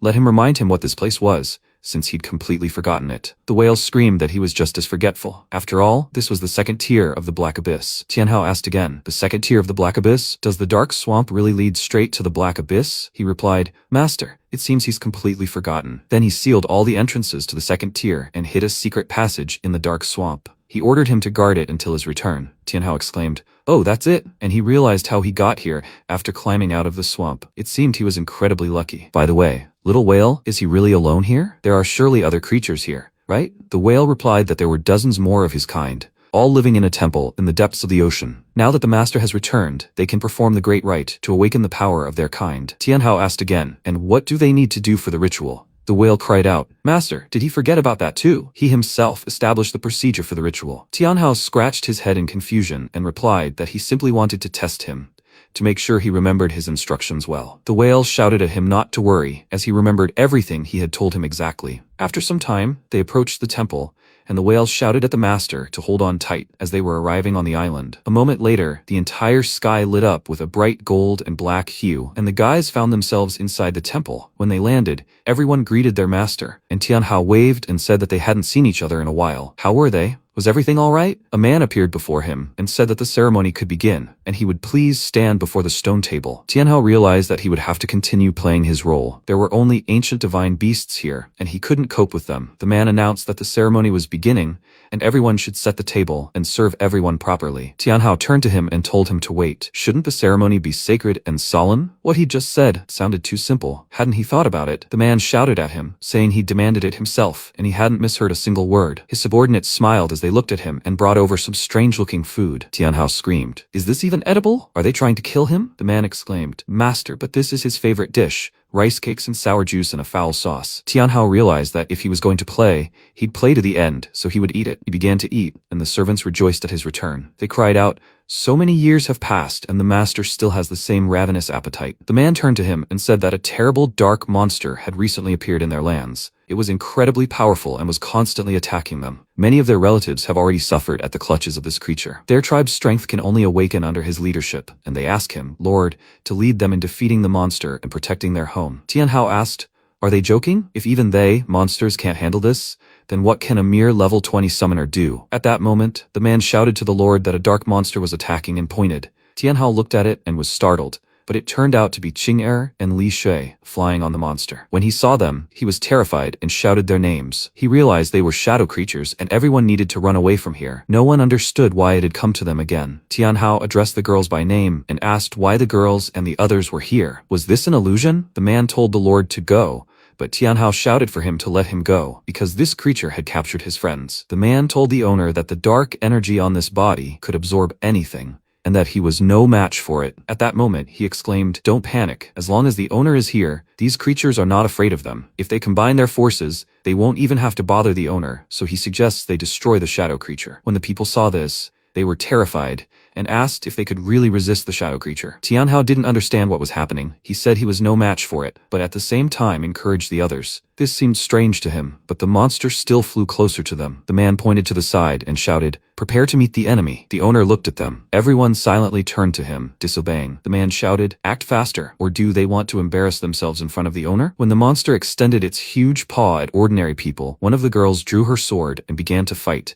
She struck the monster with a bright beam of light, and Qing Er and Li Shui tensed as they watched. The monster flew off sharply, and the girl turned around and said that they were a bunch of useless scum, and if they obeyed her, she would protect them. She approached the crowd, and the man addressed her by the name of Lin Yue and thanked her for intervening and saving them. But not everyone could obey her. They were not tools for fulfilling her personal desires. She shouted his name. "Jujing, is he saying that everyone should wait for the master to return? Let it begin." She was tired of listening to this nonsense. Tianhao had activated spectator mode and did not interfere with their conversation. Lin Yue shouted that she didn't want everyone to obey her for personal reasons, but simply that they knew their so-called master had long since died somewhere outside and would not return, and he stubbornly clings to an empty obsession and drags their entire people down with him. He answered, "No, the master has returned." She asked again, "What?" Jujing pointed toward Tianhao and said the master was standing right in front of her. Lin Yue looked at him in confusion, and Tianhao didn't understand why they were suddenly focusing on him. While he was standing off to the side, he found himself in the center of the action. Lin Yue started laughing loudly. "And this is the master. He shouldn't make her laugh." Tianhao felt like she was looking down on him, and Jujing tensed up and said the master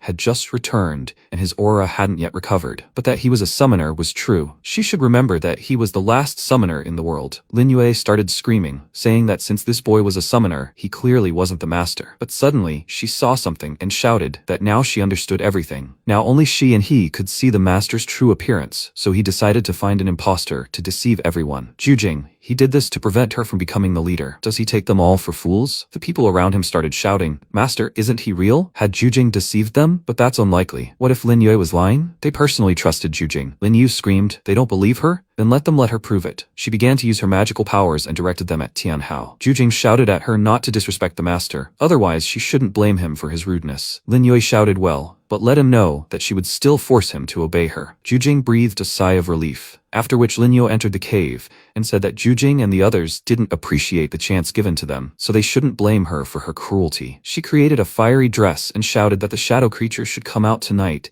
and destroy the interfering Jujing and that impostor. Tomorrow she would become the queen of the second circle of the Black Abyss, and she was overjoyed, laughing while surrounded by the fiery flames. After a while, a silence fell among the people, and they began to turn to Jujing and say, it wasn't that they didn't trust him, but that of the older generation, only he and Lin Yu had ever seen the master, and since their opinions differed, they now didn't know whom to trust. The slime asked if they were already doubting him. So what would they do? Tianhao replied that they would act according to the circumstances. At that moment, Jujing shouted that Lin Yue had always wanted to rule them, and for that she was willing to denigrate the master, and they had even trusted her in front of him. Aren't they afraid the master would be angry? At that moment, Jujing fell to his knees and shouted at the master that the younger generation had never seen him and didn't mean to offend him, so he begged him to forgive them. Tianhao replied that it didn't matter whether the others believed him or not, as long as the one in charge believed him. He turned to Jujing and told him to stand up, that since he'd returned, he wouldn't cling to his old doubts. At that moment, someone doused him with water, and the men shouted that back then,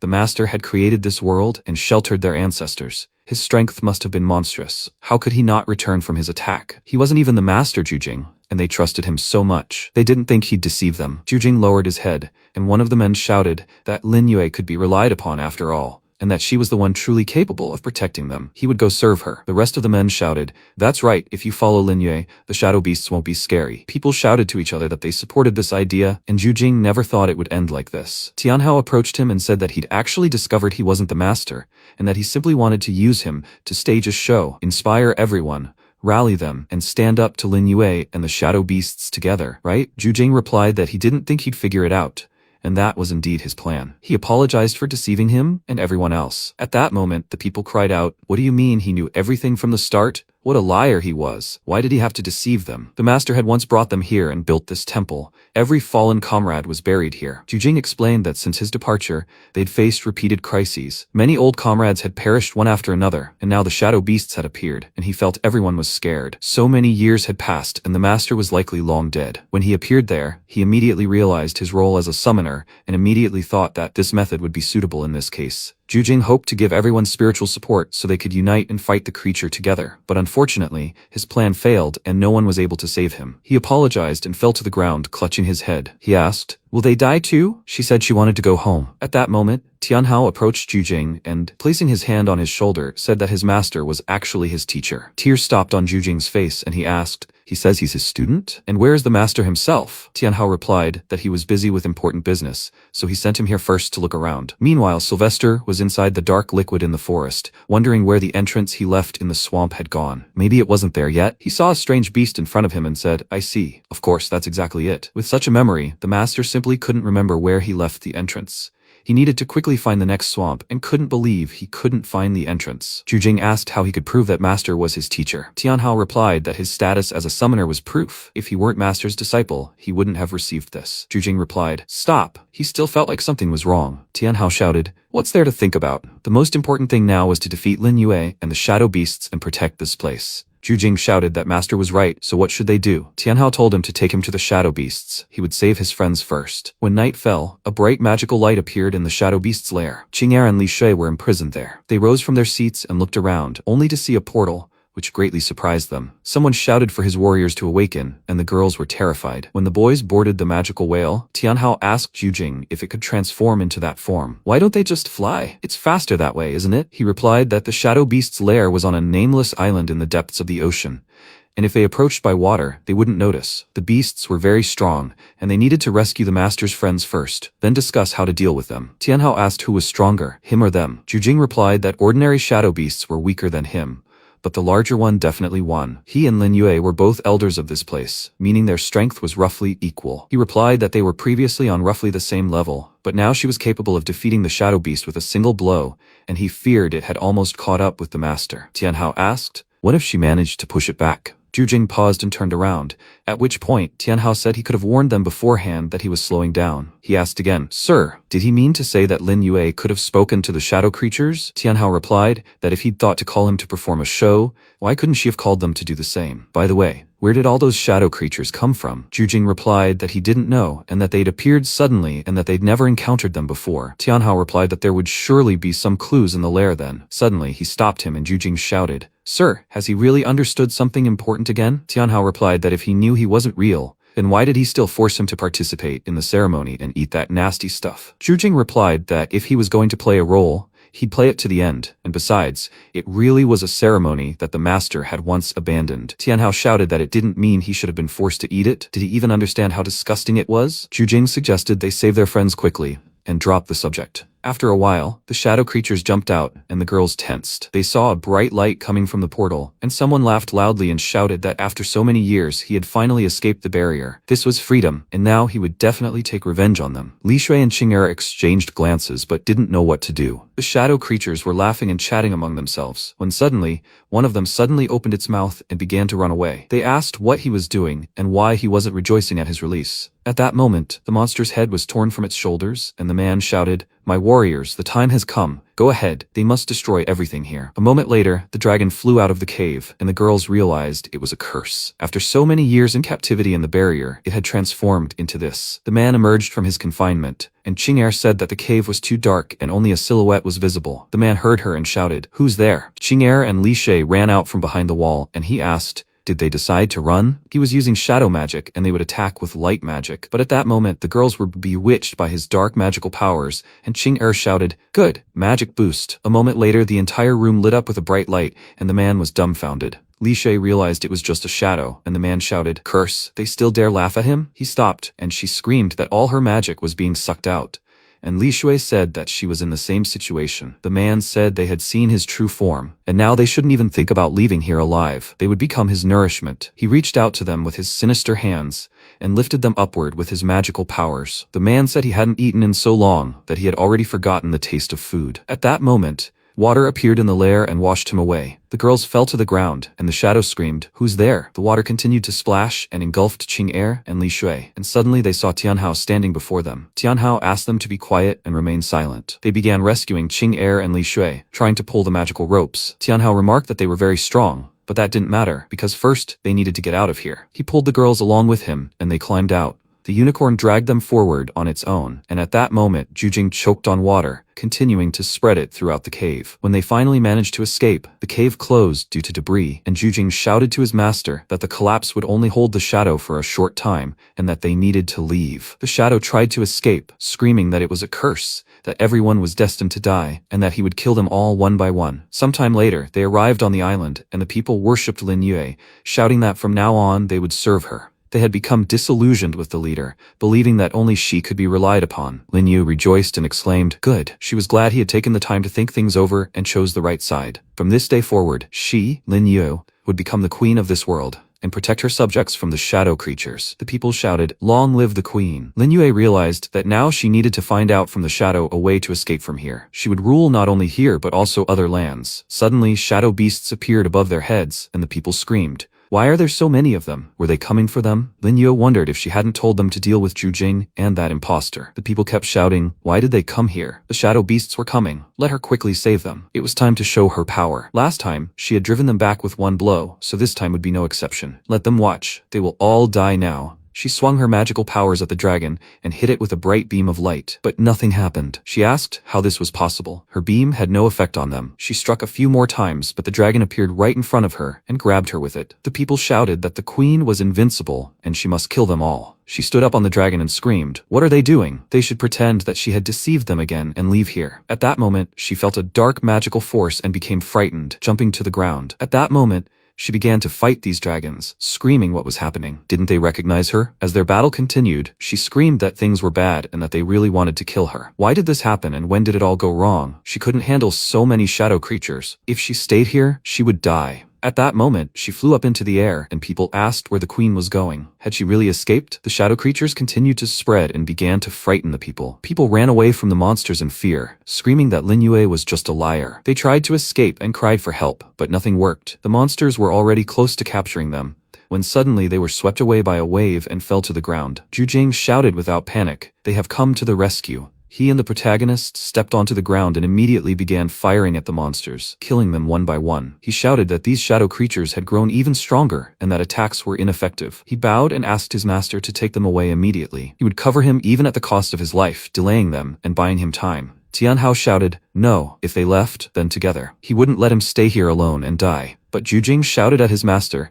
that it was his duty as the people's protector. Only if he got everyone out of here would their people have any hope, and he couldn't let them all die here. His hands touched the ground and he cast a water prison spell, causing water to spread throughout the area, frightening the monsters. Jujing distracted them and shouted at his master to take everyone away quickly. At that moment, the people asked Jujing, "What have they done?" They began apologizing to him, shouting that they had been foolish, had misunderstood him, and even betrayed him. They continued to apologize to him and beg for forgiveness for everything they had said and done before. But Jujing shouted back that now was not the time to apologize, as he would not last long and that they needed to leave quickly. The people shouted that he was their true leader and that they were ready to recognize him as king and follow him to death. They were ready to recognize Jujing as king and follow him to death, and they would not leave. They would die with him. Jujing was very surprised by their reaction, and at that moment, a bright beam of light appeared from the sky, and an unknown man spoke. His children, he can finally meet them. The people exclaimed, "Who is this? A lot of strange things have been happening lately, haven't they?" Jujing shouted that it was the master, as soon as he realized that it was only a magical projection left by the master. The projection shouted that he was the master of the second circle of the Black Abyss and had secretly left particles of his power here. But it doesn't awaken without reason. Only a leader, truly recognized by the people, will be able to inherit their legacy. He must become the true master of the second circle of the Black Abyss and protect this land. This power is now his. He struck Jujing with a magical beam of light, striking him squarely in the head. Jujing realized this was his master's power. Now it was time to deal with them. At that moment, he raised the magical beasts and shouted the water plague spell. When he did, the people rejoiced, saying he was simply incredible. They had won, and everything had gone perfectly. After all, they had been dealt with. Tianhao breathed a sigh of relief and said that he was the main hero. After all, but they hadn't even given him a chance to shine. Xing Er said that his finest hour would come in the fight against the dark shadow. Li Shui confirmed that he was right, because he hadn't been defeated yet. At that moment, a dark spot appeared above the people, and a bright bolt of lightning struck the ground near them. The guys looked around, and the shadow that had appeared among them began to scream, asking if it was too early to celebrate their victory. Everyone was frightened, and the shadow grabbed Lin Yue in its arms. Zhu Jing was terrified and begged him to let her go,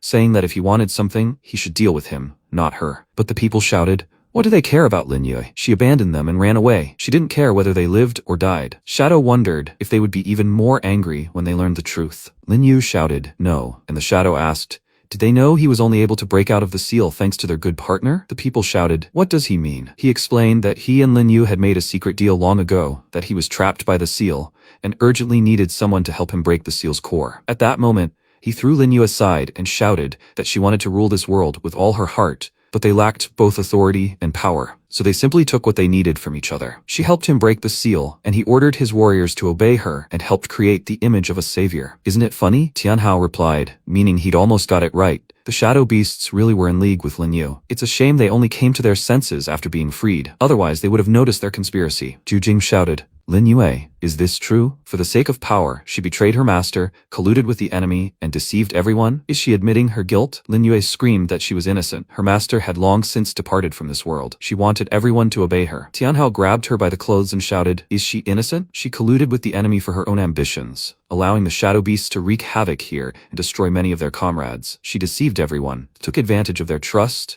and turned everyone into her pawn.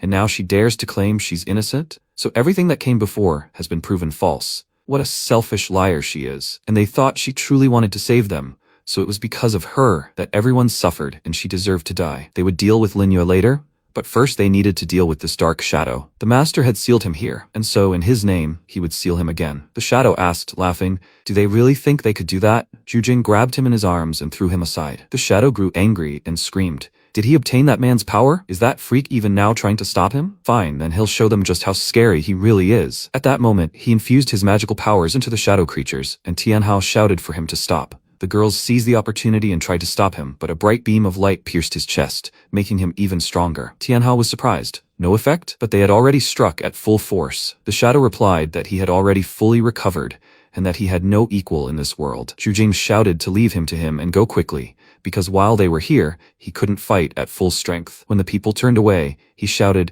"Dark Shadow," and today he would punish him with the power of his master. At that moment, a fierce struggle broke out between them, and the shadow shouted that he was simply an arrogant fool. Their fists clashed in the air, causing a powerful explosion. Zhu Jing was thrown far to the side and fell to the ground. The shadow screamed, Did he think he could defeat him with that monster's legacy? What a fool he was. Tianhao smiled and shouted that it was finally his turn to take the stage as the main character. The shadow asked, "Who else is he?" He sensed that kind of aura from him. Could he really be a summoner already? Zhu Jing shouted at him to leave quickly, because that black shadow was monstrously strong, and he was no match for it. Tianhao replied that he certainly wasn't, but he could handle a summoned creature. After that he smiled, and Zhu Jing asked again, what did he mean? Even he couldn't handle this. There's a saying in his homeland, if he's purified, it means he's weakened by a third, and if he's turned black, it means he's become 10 times stronger. He's the summoned creature of his previous master, and he's the summoner, which means he can make it stronger. The guys ask, do you really want to use this on Little Whale? But he's not his summoned creature. Will this technique even work? They're all summoned creatures, and if he understands the law, then the others will too. Just let them trust him. The slime screamed that she knew he'd come up with something. He replies that there's no other way out anyway. They can only take a risk. If it works, they'll live like kings, but if not, they'll all die. At that moment, Zhu Jing approached him and said to trust him, and if it helps defeat the enemy, he's ready for anything. Shadow asked, why did they even think they could defeat him? He always finds it funny to watch ants fighting for their lives. He suggests doing it faster, and they're also curious about what techniques they still have. He lay on the ground and waited for the attack in a relaxed position. Tianhao shouted at him not to shit himself in fear and used demon sacrifice. A red aura began to emanate from him, and a seal appeared under his feet. The shadow realized what kind of technique it was and was terrified, when suddenly Zhu Jing found himself in this red ball and rose into the air. He screamed that this couldn't be happening. He simply didn't believe it. He rose to his feet and didn't know what to do, and at that moment their fists clashed again. But this time, the shadow was thrown aside. Zhu Jing became incredibly strong and shouted that he felt much better. Tianhao shouted that it really worked. If that summoner had such a powerful summoned weapon like a giant whale, How strong was he himself? The shadow screamed. Could this really be demon sacrifice? Then that freak forbade this magic and swore never to use it again. Who was he and what did he have to do with it? Tianhao replied that if he meant that the summoner had performed a demon sacrifice, then this technique had something to do with him. Jujing replied that it was impossible. He had followed his master for years, but had never seen him use it. The shadow shouted, "Stop talking and show him everything you can," and at that moment lunged at him, but Jujing easily parried it with his fist and again tossed the shadow aside. The shadow, bursting from the dust, screamed that he was lying. After all, he himself had said he would never use this technique again. Since he had broken the promise first, he was also not obligated to be fair, even if he didn't see it afterwards. He could use the demon sacrifice. When he created a magical seal around himself, everything around him lit up with his dark magical powers, and the shadow laughed loudly and shouted that, as he thought, it was useless, since they had already demonized him long ago. Tianhao asked again, "What's going on? Is he kidding?" The shadow continued to say that magic just now was definitely a demon sacrifice. Why didn't it work? At that moment, Tianhao stepped back and saw Jujing clenching his hand into a fist and directing his magical powers toward the protagonist and the girls. Everyone was stunned and asked Tianhao if he was okay. His eyes glowed with magic, and he suddenly burst into flames. The girls flew aside and he screamed that he was now a summoner too. Qing'er asked, "What's wrong with him? It's not him. It's not the master, but an imposter." Tianhao shouted that he had finally succeeded. After so many years, he had finally become a traitor. Jujing asked fearfully, "Could it be that this dark figure has taken over the master's body?" Tianhao replied, "Yes, he's just an idiot who doesn't even know how to use demon sacrifice. He sacrifices the summoned creature in the summoner's name in exchange for power." They both found themselves within the magic circle, and at that moment, a bright red portal appeared. Jujing shouted for the master to be released and not to harm him, but the shadow ignored him and began sucking Jujing into itself. Jujing grew angry and shouted for him to let go immediately, but nothing happened. A moment later, he managed to break through the defense and was surprised when the shadow suddenly struck him in the cheek with its fist, causing an explosion. When Tianhao approached them, he said, "This is the true power of demon sacrifice." He only regrets that only summoners can use this summoned creature. Behind him, a gigantic shadow silhouette descended to the ground and continued to wrestle with Jujing. They both jumped toward each other and another explosion occurred. Li Shui said, "What should they do? Jujing can't hold out much longer. Tianhao is under control and Jujing is no match for him. So now they can only rely on themselves." At that moment, the slime rose above them and poured out its magical powers, just like the unicorn assisted by Li Shui. When these powers were directed at their opponents, it became difficult for them to fight. As they fought, a bear appeared, which was Qing'er, and the shadow asked, "Is this all they can do?" He laughed at what was happening, manipulating the guys, and said that the game was over and that he would kill them all now. At that moment, the guys were thrown aside and a bright beam of red light struck the sky. Tianhao said he didn't think he would manage to escape.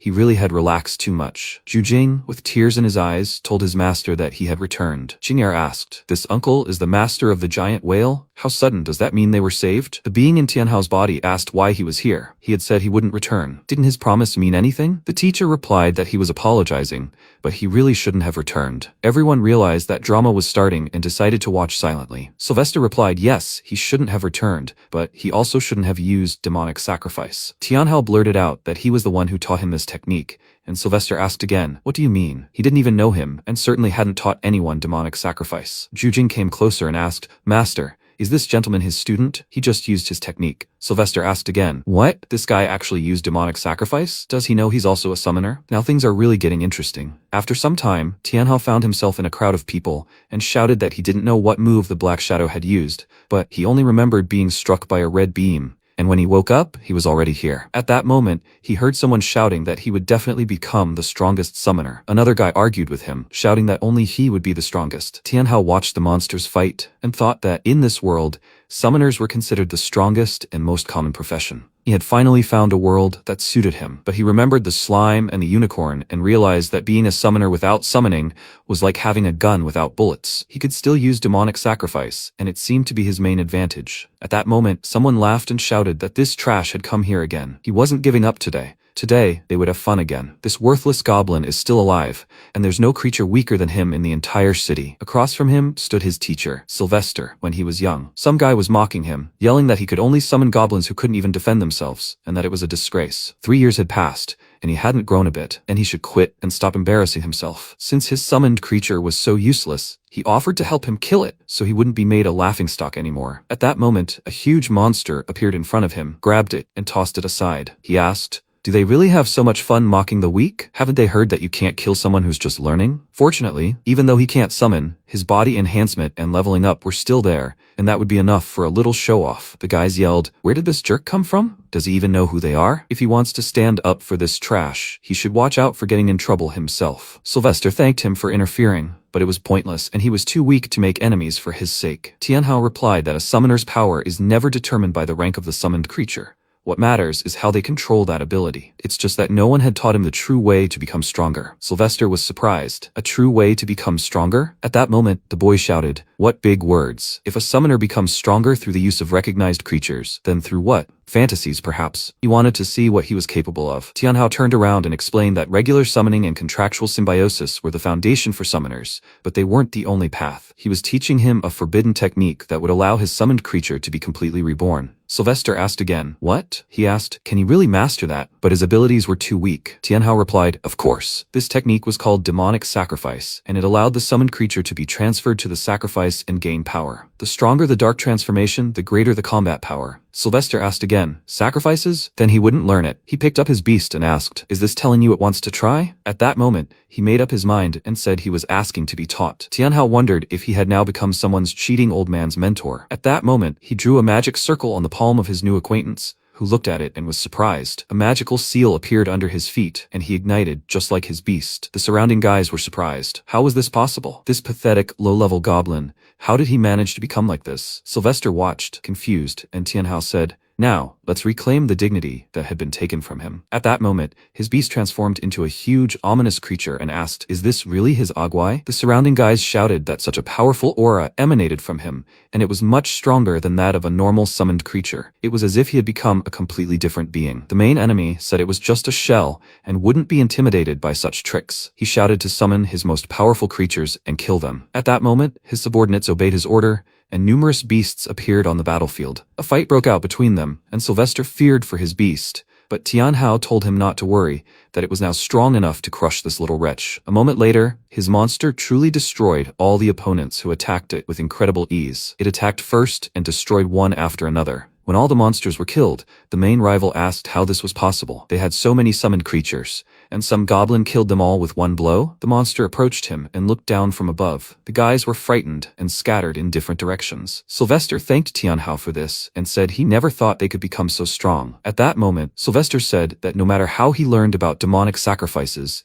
he had to deal with him first. He couldn't be allowed to do that again. Shadow said not to think he was afraid. Now he would show off a new move he'd been honing for all these years. At that moment, he spread his arms and began to struggle. Several bloody beams of light erupted from his body, and he became exhausted and fell to the ground. Sylvester asked, "Damn it, he escaped after all." The girls ran up to Tianhao and asked, "What about their master? He wouldn't die, would he?" Zhu Jing asked his master to save him. Sylvester replied that his body was possessed, his true consciousness awash in words of unknown space and time. Whether he would return from there depended solely on luck, but the longer he looked at him, the more familiar he seemed. At that moment, a bright shadow appeared in front of him, causing him to be horrified and shout, "Who else is dissatisfied?" Who was looking down on him then? He'd memorized everyone and was about to make each of them pay. The others passed him silently, and Tianhao said he truly was a genius. In just a few days, he'd fully mastered the demonic spirit of sacrifice, and now his strength far surpassed his peers. It was a shame, though, that it wasn't a good or evil power in itself. Everything depended on the person using it. It seemed he'd been humiliated for too long, and now, having gained this power, he'd simply lost it.